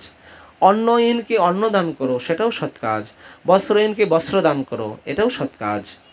কিন্তু ভাগবত যত জগতে যত সৎ কাজ রয়েছে তার থেকে সর্বশ্রেষ্ঠ সৎ কাজ হচ্ছে শ্রী ভাগবত রূপী জ্ঞান ভক্তি দান করা। এর থেকে বড় সৎ কাজ আর কিছুই নেই। এখানে বললেন, দেখো শতাংসঙ্গ ইতি সৎসঙ্গ, এই যে আমরা সাধুসঙ্গ করব, সৎসঙ্গ, তাতে আমাদের ভক্তিপ্রাপ্ত হবে। যেমন এই জগতে যারা ইলেক্ট করে তারা নির্বাচিত হয়, মেন মন্ত্রী ইত্যাদি হয় তাকে চেয়ারম্যান মেম্বার, কিন্তু ভগবান যাকে সিলেক্ট করে, ভগবান যার প্রতি বড় হাত কৃপা আশীর্বাদ রাখেন, তারা এই ভাগবত অধিবেশনে ভাগবত শ্রবণে বসতে পারেন। ভগবানের কৃপা বা ভাগবতের কৃপা না হলে, সাধুগুরু বৈষ্ণবের কৃপা আশীর্বাদ না হলে এই ভাগবতে বসার সম্ভব হবে না। সূর্য প্রতিদিনই উদিত হয় বা প্রতিদিনই প্রতিফলিত হয়, কিন্তু তার মধ্যে থেকে কাচমণি ইত্যাদি তারা প্রতিফলিত করে, তাকে অন্য কেউ পারে? ঠিক সেই রকম যারা কৃপাপাত্র তারাই এখানে বসতে পারে, আর কেউ বসতে পারে না। চেত দর্পণ মান জনম ভব মহাদবাগ্নি নির্বাপনম শ্রেয় কৌরব চন্দ্রিকা বিতরণম বীরদবোধ জীবনম আনন্দবোধিবর্ধনম পদীপদম প্রণম্রয়তুয়াস্বাদনম সর্বয়াত্মসমর্পণম পরম বিজয়তি শ্রীকৃষ্ণ সংকীর্তনঃ। বলছেন কি, এই যে আমার চিত্তরূপে একটা দর্পণ, মহাপ্রভু শ্রীকৃষ্ণকে বললেন, এই চিত্তরূপী দর্পণে, এই যে আমাদের একটা চিত্তরূপী দর্পণ, সেই দর্পণটা আমাদের কখন পরিষ্কার হবে? বলছে সাধুসঙ্গের প্রভাবে। একটা পাত্র নষ্ট হয়ে গেলে তাকে নতুন করে মার্জন করলে সেটা পরিষ্কার হতেও পারে। আর চিত্তরূপী দর্পণটাকে পরিষ্কার করতে হলে সাধুসঙ্গ করো, ভাগবত শ্রবণ করো, ভক্তি চর্চা করো, গুরুদেবের চরণ আশ্রয় গ্রহণ করো, তাহলে আমাদের সেই হবে। সেই ভাগবত আসরে কি করলেন? অনেক ঋষিগণ কি করলেন? তার মধ্যে ভিগু, বশিষ্ঠ, স্তম্ভন, গৌতম, মেধাতিথি, দেবল, দেবরাম, পরশুরাম, বিশ্বামিত্র ইত্যাদি এমনভাবে দত্তাত্রেয় বিপ্রায়, এছাড়া অনেক ঋষিগণ আসলেন, বেদ বেদান্ত উপনিষদ আসলেন, মন্ত্রতন্ত্র সপ্তদর্শন মানে সপ্তদশ পুরাণ আসলেন, 6 মানে শাস্ত্র মূর্তিমান রূপে আসলেন। এছাড়া নদী, গঙ্গা, পুষ্করাণী সবাই উপনীত হলেন। এছাড়া দেবশ্রী নারদ, এবার যারা বসেন বলছে আমরা দীক্ষা গ্রহণ করি না, দেবশ্রী নারদ কি করলেন? তাদেরকে সবাইকে একত্রে দীক্ষা দান দিলেন। ওম নমো ভগবতে বাসুদেবায়। এই বলে সবাইকে, যারা অদীক্ষিত ছিলেন তাদেরকে সবাইকে মন্ত্র দান করে দিলেন। একদিকে বৈষ্ণবগণ, আরেকদিকে বৈরাগীগণ, আরেকদিকে সন্ন্যাসীগণ, আরেকদিকে শাস্ত্রগণ, আরেকদিকে দেবতাগণ, এমন দিকে আরেকদিকে মাতাজিগণ, সবাই যার যার ক্রম অনুসারে বসে গেলেন। বসতে বসতে তারা সেই ভাগবত শ্রবণ করতে লাগলেন। বলছেন কি করতে লাগলেন? বলতে লাগলেন সদা সেব্য শ্রীমৎ ভাগবতীয় কথা যস্য শ্রবেণ মাত্রেণম হরিচিন্ত্রেণম সমাশ্রয়েত ততঃ। সদাসেব্য শ্রীমৎ ভাগবতীয় কথা প্রতিদিন নিরন্তর বারবার শ্রবণ করো, কীর্তন করো। বলছে কীর্তন করলেই বলছে হরি চিন্তা কৃষ্ণ ভক্তি প্রাপ্ত হবেই হবে। প্রথম শ্লোকেই বলতে পাঠ করে সনকাদের ঋষিগণ বলতে লাগলেন ন গঙ্গা ন গয়া কাশী পুষ্করণ পয়াগকম শুক সহস্রকতায়শ্চ পলি সমতনয়াততঃ। বলছে দেখো, একদিকে সমস্ত তীর্থযাত্রা মানে তীর্থযাত্রার ফল, আরেকদিকে সমস্ত পুণ্য ফল একত্রে হলেও শ্রীমৎ ভাগবত শ্রবণের ফল সমান হতে পারে না। তো কথা বলে দিলেন এই শ্লোকে ন গঙ্গা ন গয়া কাশী পুষ্করণ চ ন প্রয়াগকম শুক সহস্রকতায়শ্চ প্রণং সমতা নয়েতত। বলছে এত তুমি সমস্ত তীর্থ পরিক্রমা করো, তীর্থ দর্শন করো, তুমি বিভিন্ন দান দেন আদি করো, সমস্ত কিছু একত্রিত করলেও একমাত্র ভাগবত শ্রবণের যে ফল, সেই ফল সেই জায়গায় আর লাভ হতে পারবে না।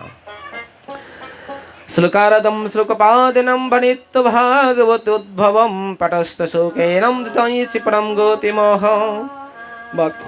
ভাগবতের একটি শ্লোক পাঠ করে ঠাকুরজিকে দণ্ডবোধ করে প্রণাম করে বলতে লাগলেন প্রতিদিন ভাগবতে একটা শ্লোক পাঠ করুন বা গীতার একটা শ্লোক পাঠ করুন, পাঠ করে ঠাকুরকে প্রণাম করুন। হে ভগবান, আমি কিছুই জানি না, ভালো মন্দ সব তোমার চরণে সমর্পিত করলাম, তুমি আমাকে আশীর্বাদ করো। আজ থেকে আমি তোমার হয়ে গেলাম বা আমি হতেই পারলাম না, তুমি আমার হয়ে যাও। এই দুটো মন্ত্র যদি আমরা বলতে পারি তাহলে অনেক কিছু হয়ে যায়, কিন্তু আমরা সেগুলো বলতে পারি না। এইভাবে বলছে ঠিক আছে। সেই ব্যক্তি বললেন দেখো, কোন এক ব্যক্তিকে বলেন তুমি প্রতিদিন ভাগবতের একটি অধ্যায় করে পাঠ করবে। বলছে আমার দ্বারা অসম্ভব, পারবো না। বলছে ঠিক আছে, প্রতিটি অধ্যায় পাঠ করতে না পারো, অর্ধেকটা অধ্যায় পাঠ করবে। বলছে তাও পারবো না। সাধু গেলেন কৃপা করার জন্য সেই ব্যক্তি নিকট। বলছে দেখো, আমি সাংসারিক কাজে বা দৈনন্দিন কাজে এত ব্যস্ততা যে আমি কি করে তুমি এই ভাগবত সেবা পূজা করবো। বলছে তুমি সারাদিন কি করো? বলছে সংসারের সারাদিন কাজ করি, অফিসে আদালত ইত্যাদি কত জায়গায় যাচ্ছি, ছেলে মেয়েকে স্কুলে নিয়ে যাচ্ছি। রাত্রিতে বলছে দেখো দিনটা এভাবেই চলে যাচ্ছে, আর রাত্রিটা ঘুমাচ্ছি বা নারী পুরুষের মিলনেই চলে যাচ্ছে। বাহ, দিনটা চলে গেল। বলছে তুমি এত কিছু করতে পারো, আর সকালে একটু ঘুম থেকে উঠে ঠাকুরের মানে স্নান আদি করে ঠাকুর একটু ভক্তি করতে পারো না? ঠাকুরকে প্রণাম করতে পারো না? ঠাকুরকে প্রণাম করতে পারো না?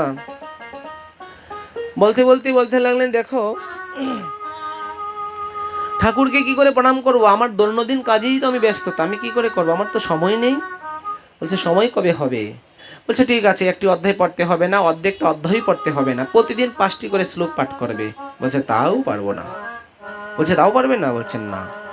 বলছে দেখো, প্রতিদিন ঘুম থেকে উঠে স্নান করবে, স্নান করে এসে ঠাকুরকে একটু তুলসী দিবে, অর্চন করবে, পূজা, তারপরে ভাগবতের একটি করে শ্লোক পাঠ করবে। বলছে তাও পারবো না। বলছে দেখো, ভাগবতের একটি শ্লোকের 2টি পয়েন্ট থাকতে পারে, সেই মানে 2টি মানে দ্বিপদী শ্লোকের এক পদ পাঠ করবে শুধু। বলছে আমার তা হবে না। বলছে এই কলিজীব, তুমি মরবে না, তোমাকে বাঁচাবে কে? বলছে তোমার মতন সেই পশুকে, তোমার মতন সেই কলিহত জীবকে সর্বদাই ধিক্কার। বলতে লাগলেন কেন ধিক্কার? বলছে দেখুন, মৃদঙ্গের একটা খুব সুন্দর বলি আছে, দিকথং নর, মানে কি বলছেন দিকথং নরং দিকথং, এটা খুব সুন্দর, দিকথং দিকথং। আর ভাগবতে একটা শ্লোক আছে, দিকথং নর পশু সমং ব্রবি ভাব রূপহ।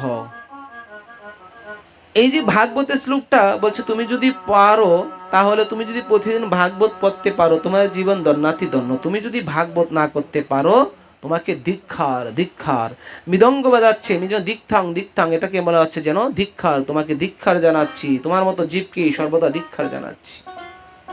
এই জন্য আমাদের এই কলিহত জীবের সবারই বুঝতে হবে যে কি করে ভাগবত শ্রবণ করতে হয়। এইভাবে ভক্তিদেবীর কথা বললেন। ভক্তিষু গোবিন্দ স্বরূপে কর্তৃহি প্রেমকয়ত্রীবরূপয়ন্তি স্বাতন্ত্রিশ্চাত সমারদিং সংশ্রয়ানাম নিরন্ত বৈশ্রবানসনাহি। এসে বলে লাগলেন আমি কোথায় থাকবো?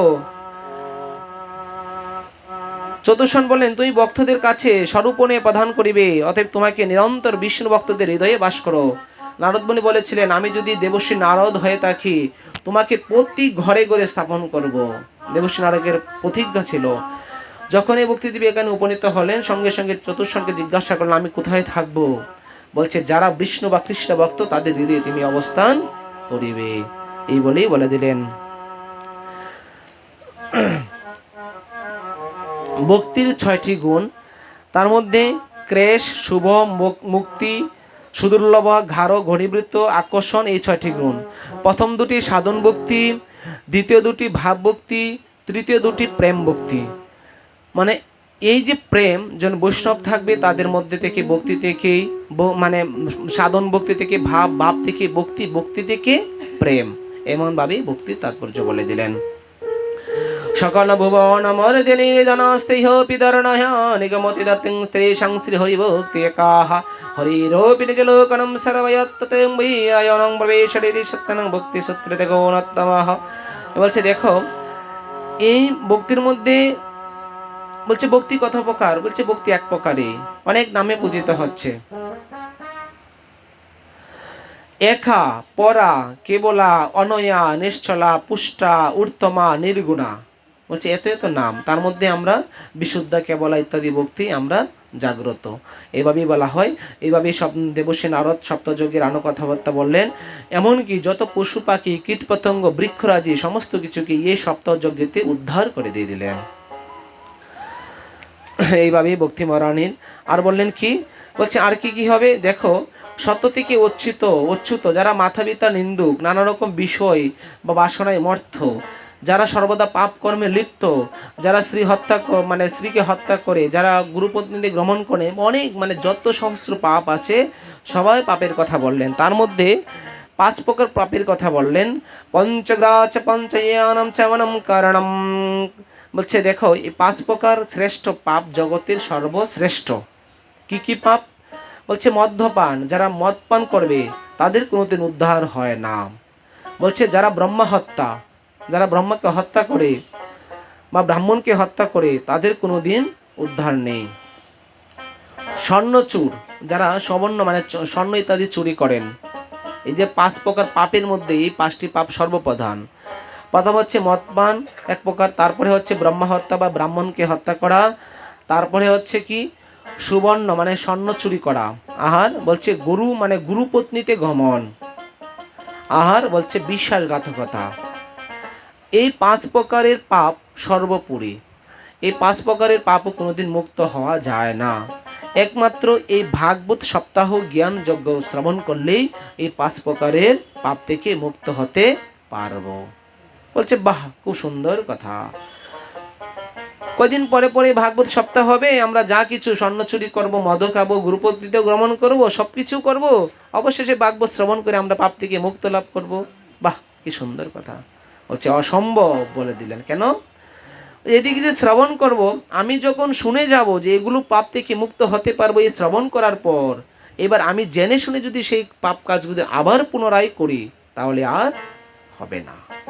এজন্যই বলছে ভগবান ক্ষমা করেন, কিন্তু সব সময় না, একবার দুবার, কিন্তু বারবার তোমাকে করবে এমন তো বিধান নেই। এই কথাই বলে দিলেন। এইভাবেই আমরা সর্বদাই বলছেন দেখো এই যে 5 প্রকার পাপ থেকেও যদি মুক্ত হতে পারে তাহলে পৃথিবীর সর্বশ্রেষ্ঠ, বিশ্বব্রহ্মাণ্ডের সর্বশ্রেষ্ঠ পাপ থেকে তো মুক্তই হতে পারলাম। তাহলে আমরা অবশ্যই ভাগবত শ্রবণ করব, এই সংকল্পই থাকতে হবে। এই বলতে বলতে দেখো তোমাকে একটি দুটি বার কত কিছু বলবো, বলার আমার সময় নেই। তোমাকে আমি একটি কথা বলছি, তুমি শোনো। আমি তোমাকে একটি সুন্দর উপাখ্যান শোনাচ্ছি, সেই উপাখ্যানটা তুমি শ্রবণ করো। আচ্ছা ঠিক আছে, বলুন। তুঙ্গ এবং ভদ্রা দুটা নদীর অনুপম একটা খুব সুন্দর নগর ছিল। দুইটা নদীর পাড়ে একটা নগরী ছিল। সেই নগরীর মধ্যে এক ব্রাহ্মণ বাস করতেন। সেই ব্রাহ্মণ মানে সর্ববেদ বিশারদ, সর্ববেদ বেদান্তের বিশারদ, শাস্ত্রজ্ঞ, পাণ্ডিত্য পণ্ডিত ব্রাহ্মণ, ভগবানের খুব ভক্ত। মানে কি করলেন, এমন পুরাণে বিভিন্ন পুরাণাদি থেকে নিপুণ শাস্ত্রের অগাধ, মানে সমস্ত দ্বিতীয় সূর্যের তেজ তার শরীরে। আত্মদেব সেই ব্রাহ্মণের নাম। তুঙ্গ এবং ভদ্রা নদীর একটা তটে একটা নগরী, মানে একটা নদীর কিনারায় একটা নগরী আছে। সেই নগরীর নামই হচ্ছে, সেই নগরীতে বাস করতেন এক মানে আত্মদেব নামক এক ব্রাহ্মণ। সেই ব্রাহ্মণ কি করতেন, প্রতিদিন ভগবানের সেবা দিয়ে ইত্যাদি সব কিছু করতেন। কিন্তু ওনার একটা স্ত্রী ছিলেন, নাম ছিল কি বলুন তো আপনারা, এর আগেও তো শুনলেন। আত্মদেবের স্ত্রীর নাম কি?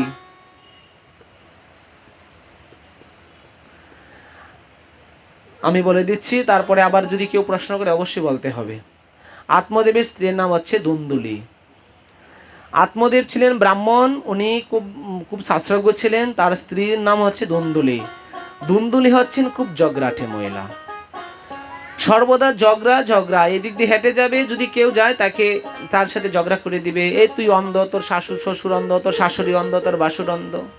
এদিক দিয়ে স্নান করবে, এদের পাশে যদি কেউ স্নান করে সঙ্গে সঙ্গে মুখ থেকে জল দিয়ে তার শরীরে ছেড়ে দিবে।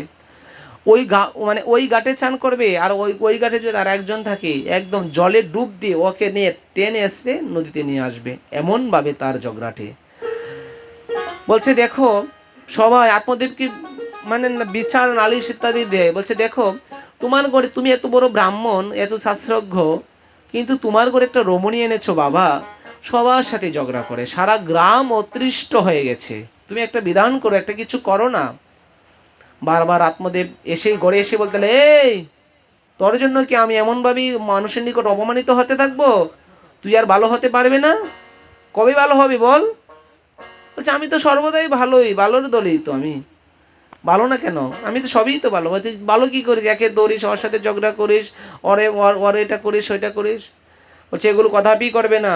বলছে যতদিন আমার প্রাণ আছে ততদিন আমি করেই যাব, তুমি কিচ্ছু করতে পারবে না। বলছে হায় হায় রে, তোর জ্বালায় আমি কি মরবো? আমি কি করব? কিছুই করতে পারছি না। আত্মদেব এত কিছু করেন, করার পরেও বাড়িতে গাছ এনে লাগান, ফল গাছে ফল হয় না। গাভী কিনেন, গাভী বাচ্চা দেয় না। এত অশান্তি, নিজেরও বাচ্চা হচ্ছে না। আত্মদেব বলতে এতদিন ধরে তোকে নিয়ে সংসার করলাম, তুই একটা বাচ্চাও দিতে পারলি না।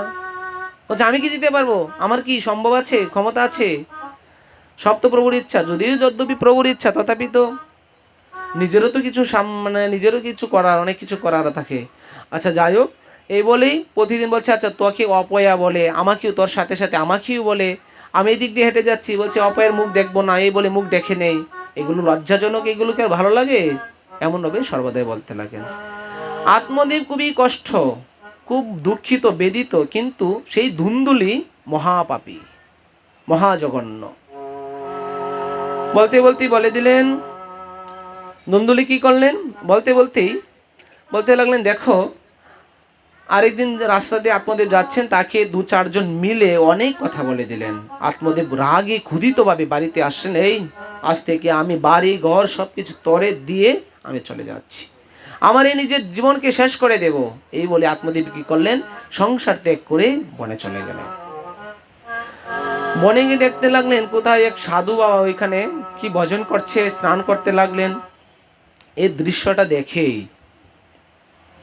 কি করলেন, আত্মদেব তাকে দেখে বলছে আমি মরে গেলাম। সাধুর সামনে মরা যাবে, আপনি কেউ? এই দাঁড়াও, তোর কি হয়েছে বল। বলছে আমি মরে যাবো, আমার এই জীবনটাকে কি লাভ? বলছে কি লাভ মানে?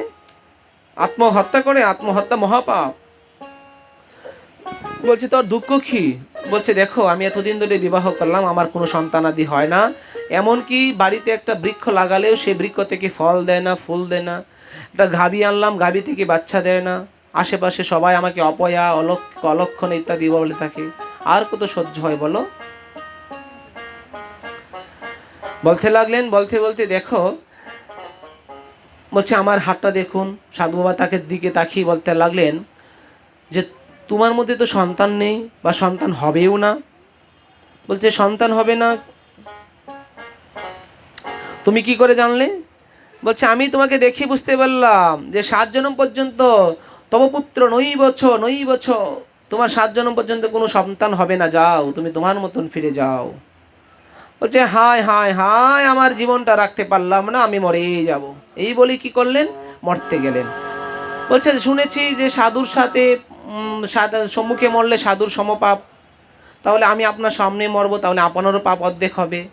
এইবার সাধু বাবা কি করলেন, বলতে লাগলেন দেখো আমার সামনে মরবে না, আমি চলে যাব। এই বলে সাধু বাবা চলতে লাগলেন, এদিক দিয়ে বলছে হায় হায় মরে গেলাম, সাধু বাবা মরে গেলাম, মরে গেলাম। সাধু বাবা কি করলেন, আবার দৌড়ে আসলেন, এসেই বলতে লাগলেন দাঁড়াও। সাধু বাবা ধ্যানস্থ হয়ে তাকে একটা ফল দান করলেন, বলছে যাও। বলছে কৃষ্ণ ইচ্ছা হইলে জীব কুঠি বাঞ্ছা করে, কৃষ্ণ ইচ্ছা না হইলে জীব ফল নাহি ধরে। ভগবানের ইচ্ছাতে সবই হয়, ভগবানের ইচ্ছা না হলে কিছুই হয় না। ভগবান এটাও বলেছেন যে আমি যদ্যপি যে কি করব না করব, তার চেয়ে কি আমার কোনো একনিষ্ঠ ভক্ত যদি আমাকে আমার কথার উপরেই কিছু বলে দে, সেটাকে বাস্তবায়ন করতে হয়। আগে বলছে 7 জনম পর্যন্ত তার কোনো পুত্রই হবে না, এইবার একটা ফলেতে তার পুত্র হয়ে যাবে। বলছে হ্যাঁ তাই হবে। আত্মদেবকে বলেন যাও তোমার স্ত্রীকে সেই ফলটা খাইয়ে দাও, দেখবে যে যথারীতি তার সন্তান হয়ে যাবে। দেখার সঙ্গে সঙ্গে বলে দিলেন, বলতে বলতেই কি করলেন, বাড়িতে গেলেন। বাড়িতে গিয়ে বলে কিরে তুই কোথায়? বলছে আমি তো এখানে। বলছে দাঁড়া এদিকে আয়। বলছে কি হয়েছে বলো। বলছে দেখো আমি তো মরতে গিয়েছিলাম, কিন্তু মরতে তো আর পারি নাই, তো মরতে যেহেতু পারি না, আমি তোর জন্য সাধু নিকট থেকে একটা ফল নিয়ে এসেছি, সেই ফলটা তুই খা, খাওয়ার পরে তোর নিকট থেকে একটা বাচ্চা উৎপন্ন হবে, যা। বলছে আমি ঠিক আছে আমি ফলটা খাবো। এই বলে কি করলেন, ফলটা সুন্দরভাবে নিয়ে গেলেন। বলছে ঠিক আছে আমি খেয়ে নিব। এবার তার স্বামী তার নিজের স্ত্রীকে মানে ফলটা এত সুন্দর বিশ্বাস করে দিয়ে দিলেন, সাধু বাবার ফল। আর উনি কি করলেন, সেটাকে নিয়ে আজকে ঘরে রেখে কালকে কি করলেন, একটা নর্দমায় বা গোবরের একটা ইয়েতে রেখে দিলেন, ফেলে দিলেন, যেখানে ময়লা ইত্যাদি ফেলা হয় সে জায়গায় ফেলে দিলেন। বলতে লাগলেন দেখো লালনে পালনে দুঃখম প্রশয়াতে সবর্তন্তে বন্দাত বিদেবা নারী মুখে সুখে নিচে হে। দেখো আমি যদি সাধু বাবার ফল, অবশ্যই তো ভালো হবে, বাচ্চা হবেই হবে। এবার আমার পেটে যদি বাচ্চা হয় আমার কি কি হবে, সমস্যা কি কি হবে দেখি। সমস্যার কথা বলতে লাগলেন, বলতে বলতে লাগলেন দেখো পেটে বাচ্চা হলে পেট বড় হবে, আমি খেতে পারবো না, আর আমার বাচ্চা দ্বারা আমার পেটটা বড় থাকবে, আমি কি করে খাবো, আমার খাবার পেটে ঢুকবে না, এই সমস্যা। আর কি বলছে যদিও বাচ্চা হয়, অথবা আমি কি করে দৌড়াদৌড়ি করব, বা গ্রামে যদি আগুন লেগে যায় আমি তো এই পেট নিয়ে দৌড়তে পারবো না, লড়াচড়া করতে পারবো না।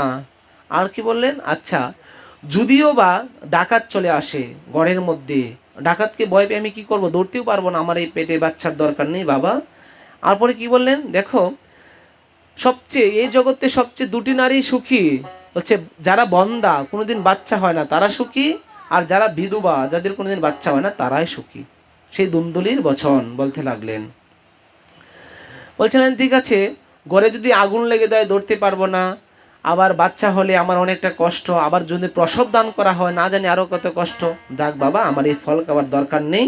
এই বলে ফলটা কি করলেন, সেই নর্দমাতে ফেলে দিলেন। আত্মদেব পরের দিন জিজ্ঞাসা করলে কি ফলটা খেয়েছিস? বলছে হ্যাঁ হ্যাঁ আমি খেয়েছি। এইবার মিথ্যা কথা বলে দিলেন। দূর সম্পর্কের তার এক ভগ্নী বোন, ছোট বোন, তাকে বলেন কিরে তোর কয়টা বাচ্চা? বলছে আমার 8টা 9টা, এমন একটা হবে 10টা। বলছে 10টা বাচ্চা হবে? বলছে হ্যাঁ। ঠিক আছে 9টা থরেই থাকবে, দশম যে সন্তান সেই সন্তানটা আমার কাছে দিয়ে দিবি। বলছে কেন আমার সন্তান দেব না? বলছে তার জন্য আমি তোকে টাকা দেবো, আমার অনেক টাকা আছে, তোকে তোর যা ইচ্ছা আমি তো সব দিয়ে দিব। বলছে ঠিক আছে যাও। তার বোনের সাথে একটা প্রতিশ্রুতি হয়ে গেল, সেই প্রতিশ্রুতির মধ্যে সে সন্তানকে দান করে দেবে। এদিক দিয়ে কী করতে লাগলেন, দেখো আমার পেটে বাচ্চা, আমার এখন ভালোভাবে খেতে হবে, তুমি বাজার থেকে ভালো ভালো জিনিস নিয়ে আসো। আত্মদেব কি করেন, খুব সুন্দরভাবে তাকে বলছে তুমি সব কাজ আমিই করবো। আত্মদেব নিজের হাতে সমস্ত কাজ আদি করে বাজার থেকে সব জিনিসপত্র নিয়ে চলে আসে। এদিক দিয়ে শুয়ে শুয়ে খেয়ে খেয়ে সারের মতো হচ্ছে, একবারে মোটা তাজা হচ্ছে, আর পেটটাকে সুন্দরভাবে কাপড় দ্বারা মুড়িয়ে আস্তে আস্তে ক্রমে ক্রমে বড় করতে লাগলেন। হঠাৎ করে এভাবে দিন চলতে লাগলো। চলতে চলতেই বলতে লাগলেন, দেখো এদিক দিয়ে বলছে পিছনে ঘরের পিছন দিয়ে একটা দরজা আছে, সেই দরজা দিয়ে তোর বাচ্চা যখন হবে সেই সন্তানকে আমার দিকে দিয়ে দিই। বলছে ঠিক আছে। হঠাৎ করে পিছনে দরজা দিয়ে নক করতে লাগলেন, তাড়া করতে লাগলেন। দরজা খুলতে দেখেন বাচ্চা, সঙ্গে সঙ্গে সেই ছেলেটাকে নিয়ে এসেই বলতে লাগলেন, সরাসরি ব্রাহ্মণে ঘরে গেলেন, গিয়ে বলতে লাগলেন, কাপড়গুলো খুলে ফেলে দিলেন, দিয়ে বলতে লাগলেন, এই নেও তোমার বাচ্চা। এভাবেই আছাড় দিয়ে ফেলে দিলেন। যে কি রে, তুই ষাঁড়ের মতো চিৎকার করছিস? তোর বাচ্চা হয়েছে, দুর্বল থাকবে, নারী ছেদন করতে হবে, কত কাজকর্ম আছে, না তুই একবার ষাঁড়ের মতো ছেদন করে নিচ্ছিস? তোর কি হয়েছে বল? সঙ্গে সঙ্গে বিচক্ষণ, খুব বিচক্ষণ বলে দিলেন, আরে তুমি জানো না, সেটা তো সাধুদের কৃপার বাচ্চা, এই জন্য নারী ছেদনাদি কিচ্ছুই করতে হয় না, আমার তেমন কোনো কষ্টই হয়নি। বলছে দেখো, তোর মধ্যে রক্ত থাকবে, বিভিন্ন জিনিসপত্র থাকবে, এইটা পরিষ্কার করতে হবে, তার মধ্যে তো কিছুই না। বলছে আরে তোমাকে কতবার বলবো, সেটা সাধু কৃপা, ফলের সন্তান, সেটা তো আর হবে না। আচ্ছা বাবা যা হোক, হলো তো, একটা সন্তান তো হলো। বলতে লাগলেন, বলতে বলতে বলে দিলেন, দেখো যে আমি তোমাকে বলে দিচ্ছি, তুমি শোনো। বলছে কি? আমার কিন্তু দুধ আসে নাই, তুমি সন্তানকে বাঁচাতে হলে দুধের ব্যবস্থা করো। বলছে সন্তান পেটে আসবে, দুধ আসবে না, সেটা কেমন কথা? অবশ্যই দুধ তো আসবেই। বলছে এটা সাধুদের কৃপার ফলের দান, ফলের বস্তু বা ফল থেকে উদ্ভূত হয়েছে সেই বাচ্চা, তাহলে দুধ কি করে আসবে? দুধ আসবে না। এইভাবে বুঝিয়ে দিলেন, ব্রাহ্মণ বুঝে গেলেন। বলছে ঠিক আছে, আমি তোমাকে বোঝাচ্ছি, সেই সন্তানকে পালন করতে হলে আমার বোনের একটা বাচ্চা হয়ে মারা গেছে, তার দুধ থেকে তুমি দিতে পারো। বলছে ঠিক আছে, যে কোনো প্রকারেই মানুষ তো করতে হবে, এই বলেই তাকে বুঝিয়ে দিলেন। বুঝাতে বুঝাতেই নারীদের কি করলেন? বলছে আমার নাম ধুন্দুলি, আমার ছেলের নাম থাকবে ধুন্দুকারী, আমার নামই নাম হবে। এই জন্য তার ছেলের নাম রাখলেন ধুন্দুকারী। এর কয়েকদিন আগে সেই গোবরের যে একটা ফল দিয়েছিল সাধু, সেই ফলটা কি করলেন? সেই ফলটা সাধু আত্মদেবের গড়ে যে গোমাতা ছিল, সেই গোমাতা সেই ফলটা খেয়ে নিলেন। সেই গোমাতা থেকে কি হলেন? একটা সুন্দর মানুষের বাচ্চা হলো। সারাটা শরীর মানুষ, তার দুটি কান হচ্ছে গরুর কানের মতো, এই জন্যই তার নাম রাখলেন, আত্মদেব নাম রাখলেন, আমার এই সন্তানের নাম গোকর্ণ। এটা হচ্ছে ধুন্দুকারীর বড় ভাই, এই জন্য তার নাম রাখলেন গোকর্ণ। আর আত্মদেবের যে স্ত্রী, তার নাম ধুন্দুলি থেকে তার নাম রাখলেন ধুন্দুকারী। এবার আত্মদেবের সন্তান, দুই সন্তান বড় হতে লাগলেন। এদিক দিয়ে গোকর্ণ অনেক বড় হয়ে গেলেন, সর্বশাস্ত্র বিশারদ হয়ে গেলেন, খুব পাণ্ডিত্য, এমনকি ভক্তি, ভগবানের ভক্ত প্রিয়সী। বাবাকে বলে দিলেন, বাবা তুমি দুটো সন্তান উৎপন্ন করেছো, তোমার আর থাকার দরকার নেই, তুমি বানপ্রস্থে চলে যাও, তুমি গিয়ে ভজন করো, সংসার ত্যাগে চলে যাও, আমরা দুজন দুই ভাই সংসার চালিয়ে নিব। এই বলেই আত্মদেবকে সংসার ত্যাগ করে পাঠিয়ে দিলেন। আর এদিক দিয়ে ধুন্দুকারী হলো মহাখল, মহাপাপী, মহাবিদ্বেষী, অহংকারী, অভিমানী। ধুন্দুকারী প্রতিদিন আত্মদেবের পুত্র সেই গোকর্ণকে বিভিন্নভাবে অত্যাচার আদি করে তাকে পাঠিয়ে দিচ্ছে। এদিক দিয়ে বাড়িতে জমি জমা থেকে টাকা উপার্জন আদি করে যা পায় সেই সব টাকা অনাথভাবে সেরকমে খরচ করতে থাকে, নষ্ট করতে থাকে। বেদে একটা কথা বললেন মনুসংহিতায়, ন স্ত্রীণম স্বতন্ত্রম ভবতি। বলছে কি? নারীদেরকে স্বাধীনতা দিতে নেই, যদিও স্বাধীনতা দিতে হয়, যদ্যপি তার প্রয়োজন মতো অতিরিক্ত দিতে নেই। মনুসংহিতায় বললেন ন স্ত্রীণম স্বতন্ত্রম অহতি। আজকে সেই ধুন্দুকারীকে স্বাধীনতা দেওয়ার পরেই আজকে এই পরিণতি। বলতে বলতে কি করলেন? সেই ধুন্দুকারী গোকর্ণ বড় হতে লাগলেন, ভজন করতে লাগলেন। গোকর্ণ এবং এত কিছু, তার ধুন্দুকারী এত দুরবস্থা দেখে গোকর্ণ সে সংসার ত্যাগ করে চলে গেলেন। এদিক দিয়ে ধুন্দুকারী কি করলেন? সমস্ত জমি জমা থেকে অর্থ উপার্জন সমস্ত বিক্রি আদি করে বিভিন্ন ব্যবসা ইত্যাদি থেকে পতিতালয়ে বিভিন্ন গমনাগমন করতে লাগলেন। মদ, গাঁজা, হিরে যত যা আছে সব অপকর্ম তার মধ্যে থেকেই ঘটতে থাকে। ঘটতে ঘটতে আরেকদিন মাকে বললো, মা তুমি এই বলে এইগুলো দাও। মা কি করলেন, মা দিলেন না। মা আগে না দিলেন বলতে মা তার এই পুত্রের এমন দুরবস্থা দেখে নিজেই মৃত্যুবরণ করে চলে গেলেন। এইবার ধুন্ধুকারী একা একা হয়ে গেলেন। ধুন্ধুকারী সমস্ত বাড়িঘর ইত্যাদি সব কিছু বিক্রি করে দিয়ে বাড়িতে পতিতা ইত্যাদি আনতে আনতে একবারে সমস্ত কিছু শেষ করে দিলেন। অবশেষে 4 জন আসলেন পতিতা, এসে বলতে লাগলেন, দেখো সুন্দরভাবে তাদের কাছে যা চাওয়ার তাই চাইলেন। চাওয়ার পরে কি করলেন, বলছে টাকা দাও, স্বর্ণ দাও, হীরামণি মুক্তা দাও। বলছে কিছুই নাই, কিছুই দিতে পারবো না। তাদের মধ্যে যখন মনোমালিন্যতা সৃষ্টি হয়ে গেল, 4 জন নারী একত্রিতভাবে সেই গোকর্ণকে জ্বলন্ত কাষ্ঠ দ্বারা মুখের মধ্যে আঘাত করতে করতে তাকে মেরে কুয়াতে ফেলে দিলেন, ফেলে দিয়ে চলে গেলেন। এদিক দিয়ে এমনভাবে হয়েই গেলেন। দেখুন বলছে কি, রাজার দোষে রাজ্য নষ্ট, গৃহ নষ্ট গৃহিণীর দোষে। দেখবেন যে রাজ্য মানে যার অধীনে রাজত্ব চলে, দেশ চলে, উনি যদি মানে ঠিকঠাক না চালাতে পারেন তাহলে রাজ্য নষ্ট হয়ে যাবে। যেমন দেশের জন্য রাজার দরকার, ঠিক সংসারকে পরিচালনা করার জন্য ঠিক সেই রকম সুন্দর রমণীর দরকার। সেই রমণী যদি যথার্থ না হয় তাহলে সেই সংসারকে টিকা রাখা বহুত কঠিন। এই বলতে বলতে কি করলেন, ধুন্ধুকারী ঠিক করতে পারলেন না। ধুন্দুলির জন্য ধুন্ধুকারী এই পরিস্থিতি। এবার অনেক বছর পরে কি করলেন, অনেক বছর পরে আবার গোকর্ণ নিজের বাড়িতে আসলেন, মানে নিজের গ্রামে আসলেন। আসার পরে বলতে লাগলেন, দেখো পৃথিভূমি, সেই ভূমিতে তো আসতে হবে, পিতার স্থান, জন্মস্থান, সেইখানে প্রণাম করে যাব। বাড়িতে এসছেন, এসে দেখতে লাগলেন যে বাড়িতে শুধু গাছপালা, জঙ্গল, আর জঙ্গলে পরিপূর্ণতা, কিছুই নেই। এই দেখেই বলতেন, ঠিক আছে আজকে রাত্রি এখানেই ভজন করব। এই বলে নিজের পিতৃলয়ে ভজন করতে লাগলেন। যখনই ভজন করতে থাকলেন, 4 দিক দিয়ে গোকর্ণ কি করলেন, গোকর্ণ ভজন করতে লাগলেন রাত্রিতে। এদিক দিয়ে ধুন্ধুকারী তাকে আঘাত করতে লাগলেন, পেত রূপে এসে তাকে আঘাত করতে লাগলেন। যখন আঘাত করতে লাগলেন, আঘাত করতে করতে বারবার, গোকর্ণ তো শক্তিশালী ভজনশীল।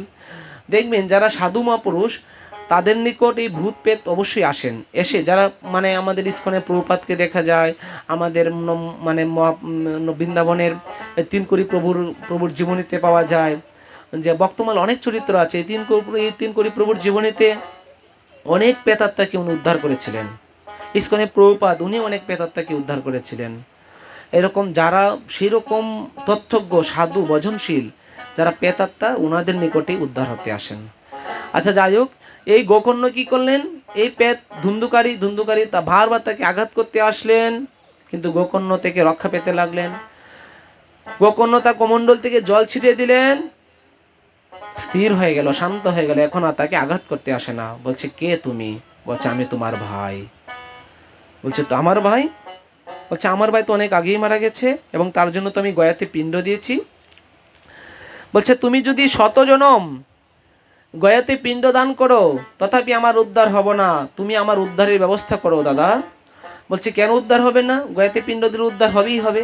বলছে, দেখো প্রেতাত্মাগুলো মানে আত্মাকে যে হত্যা করে, সেই সবকে উদ্ধার হতে হলে একমাত্র ভাগবত সপ্তাহ যজ্ঞই প্রয়োজন। তারপরে বা তার আগে ইত্যাদি গয়াতে পিণ্ড দান করতে হয়।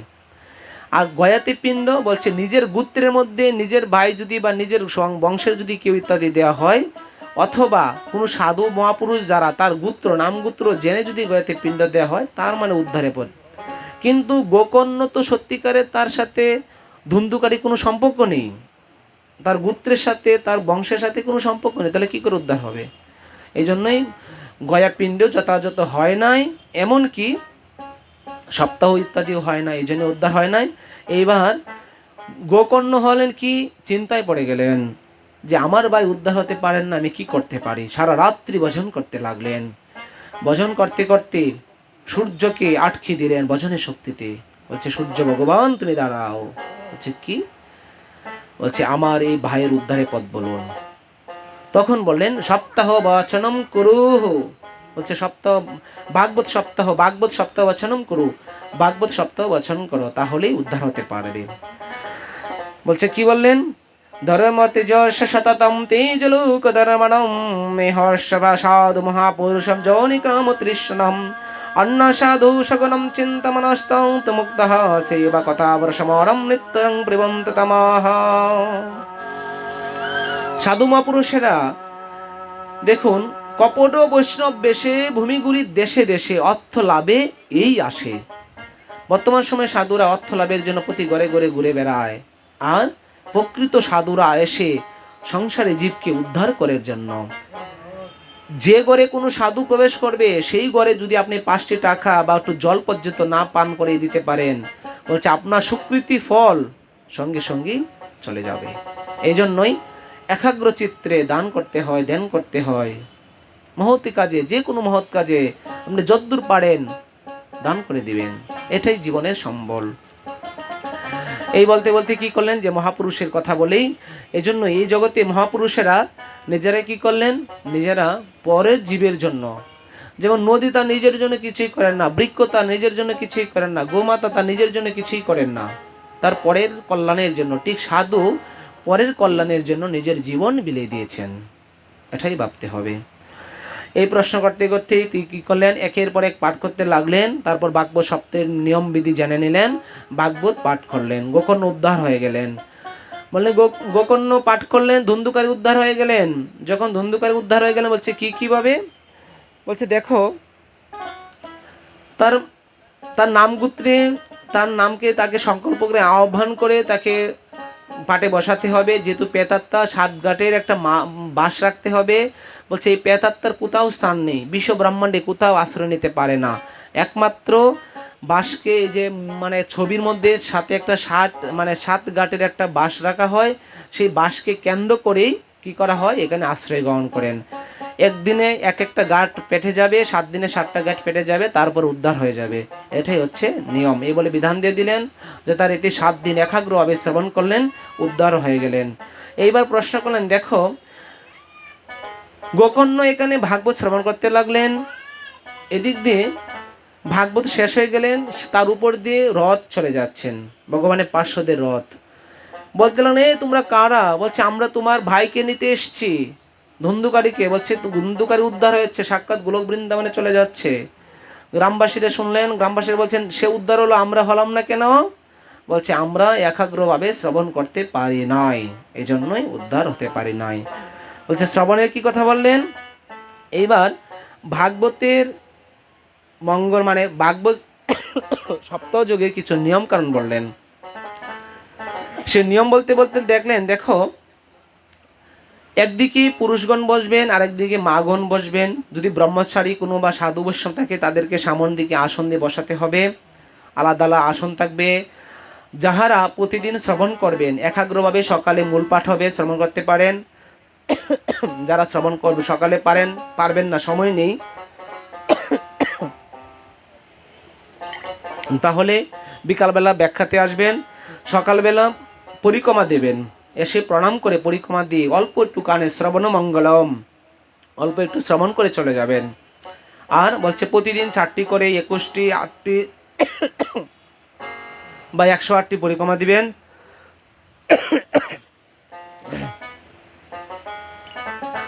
108টি পরিক্রমা দিয়ে যথারীতি ভাগবতের কাছে যা ইচ্ছা প্রার্থনা করে চলে যাবেন। বিকালবেলা যথারীতি পাঠ করে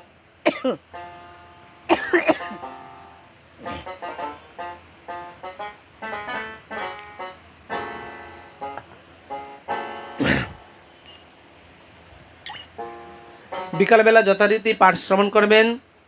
প্রতিদিন সংকল্পভাবে 7 দিন আমি আসবই, এরকমভাবে দৃঢ় সংকল্প। যারা উদ্ধার হতে চান, উদ্ধার হওয়ার ইচ্ছা থাকে, মানে অনেকেই কী করেন, একটি আসনে প্রতিদিন শ্রবণ করেন।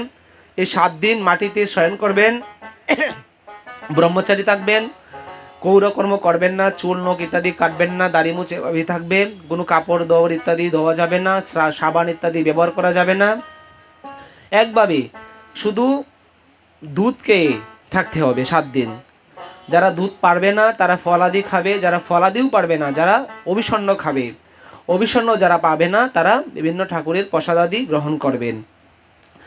যারা প্রসাদ বুঝে তারা তো প্রসাদই গ্রহণ করবেন, যারা প্রসাদ পান না তারা নিরামিষ খাবেন এই 7-8 দিন। এরপরে যথারীতি এক আসনে বসে একাগ্র চিত্রে মনোযোগ সহকারে শ্রবণ করবেন। এভাবে এটা নিয়ম বললেন। এই নিয়মের মধ্যেই সূর্যদেবকে আবার প্রশ্ন করলেন, দেখো তারা আমার বায়ু উদ্ধার হলো, গ্রামবাসীর উদ্ধার হলো না?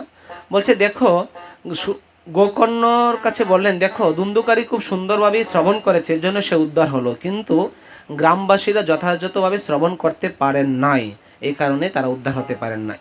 এই জন্যই গ্রামবাসীর জন্য আরেকটা সপ্তাহ করে দিলেন। এরপরে এই নিয়মগুলো বললেন যে যথারীতি প্রতিদিন, বলছে পরিক্রমার ফল কি? বলছে পরিক্রমার দুটি পদ, একটি পদে অশ্বমেধ যজ্ঞের সমান, আরেকটি পদের রাজস্বীয় যজ্ঞের সমান। প্রতি পদে পদে অশ্বমেধ যজ্ঞের ফল হবে, আর প্রতি আরেকটা পদে পদে রাজস্বীয় যজ্ঞের সমান ফল হবে। এবার আমরা কি অশ্বমেধ যজ্ঞ করতে পারবো? সম্ভব হবে? এই জন্যই আমরা পরিক্রমা দিয়ে আমরা এটারে দণ্ডাতি দণ্ড করবো। তারপরে ভাগবতে ফল মূল বস্ত্র ইত্যাদি, দক্ষিণা ইত্যাদি, যার মতো তুলসী ফুল মালা চন্দন ইত্যাদি অর্ঘ দান করতে পারেন, যথারীতি পরিক্রমা করবেন। আর কেউ মৌনব্রত নিতে পারেন, যে কথা বলবো না, 7 দিন এভাবেই থাকবো, মাটিতে শয়ন করব, নিরামিষ খেয়ে যাব, এক আসনে বসে, এটা শ্রবণ করা বিধান। মুখের সাবান টাবান কিছুই দেব না, শরীরে এভাবেই কাপড় টাপড় ধৌত করবো না, এমনভাবেই বলে দিলেন। এই বলতে বলতে সনকাদি ঋষিগণ সমস্ত কথা বললেন। পরপর কি করলেন, আবার যখন গ্রামবাসীর জন্য আর একটা সপ্তাহ হলে, তখন গ্রামবাসীরা উদ্ধার হতে চলে গেলেন। এবার প্রশ্ন করতে লাগলেন, সমস্ত রথে যখন চলে গেলেন, গোকর্ণ প্রশ্ন করলেন, এই তোমরা কারা? বলছে আমরা সমস্ত গ্রামবাসীগণ চলে যাচ্ছি। গোকর্ণ মনে খুবই দুঃখ পেলেন, দেখো একে সবাই চলে গেল, আমি কেন যেতে পারলাম না, আমার কি হলো? আবার ভগবানের কাছে প্রার্থনা করলেন, সূর্যনারায়ণ ভগবানের নিকট। বলছে দেখো তারা ভক্ত তোমার শ্রবণ করেছে, তাদেরকে ভগবানের পার্শ্বদে নিয়ে গেছে, আর তোমার মতো ভক্তকে সাক্ষাৎ ভগবান বিহারী না তোমাকে এসেই নিয়ে যাবে। কত সুন্দর কথা বলে দিলেন, এমনভাবে কথা বলে দিলেন। শৌনক ঋষি প্রশ্ন করলেন, দেখো ভাগবত অনুষ্ঠান সর্বপ্রথম কবে কোথায় হয়েছিল? উত্তরে বলতে লাগলেন, শ্রীকৃষ্ণ, দেখুন খুব সুন্দর কথা, শ্রীকৃষ্ণ স্বধামে গমনের পর বা অন্তর্ধানের পর 30 বছর পর, শ্রীকৃষ্ণ অন্তর্ধান হবার 30 বছর পর ভাদ্র মাসের শুক্লা নবমী তিথিতে পরীক্ষিতকে উদ্দেশ্য করে বা পরীক্ষিতকে লক্ষ্য করে সুখদেব গোস্বামী পাদ সুখতালে সর্বপ্রথম ভাগবত অনুষ্ঠান করেছিলেন। যে আগামী পাঠে আসবে, সুখদেব গোস্বামী পাদ পরীক্ষিতের সবাই কেমন করে ভাগবত প্রবচন করলেন। কৃষ্ণ 30 বছর পরে সুকতালে পরীক্ষিতকে লক্ষ্য করে সুখমুনি ভাগবত প্রথম অধিবেশন করেছিলেন।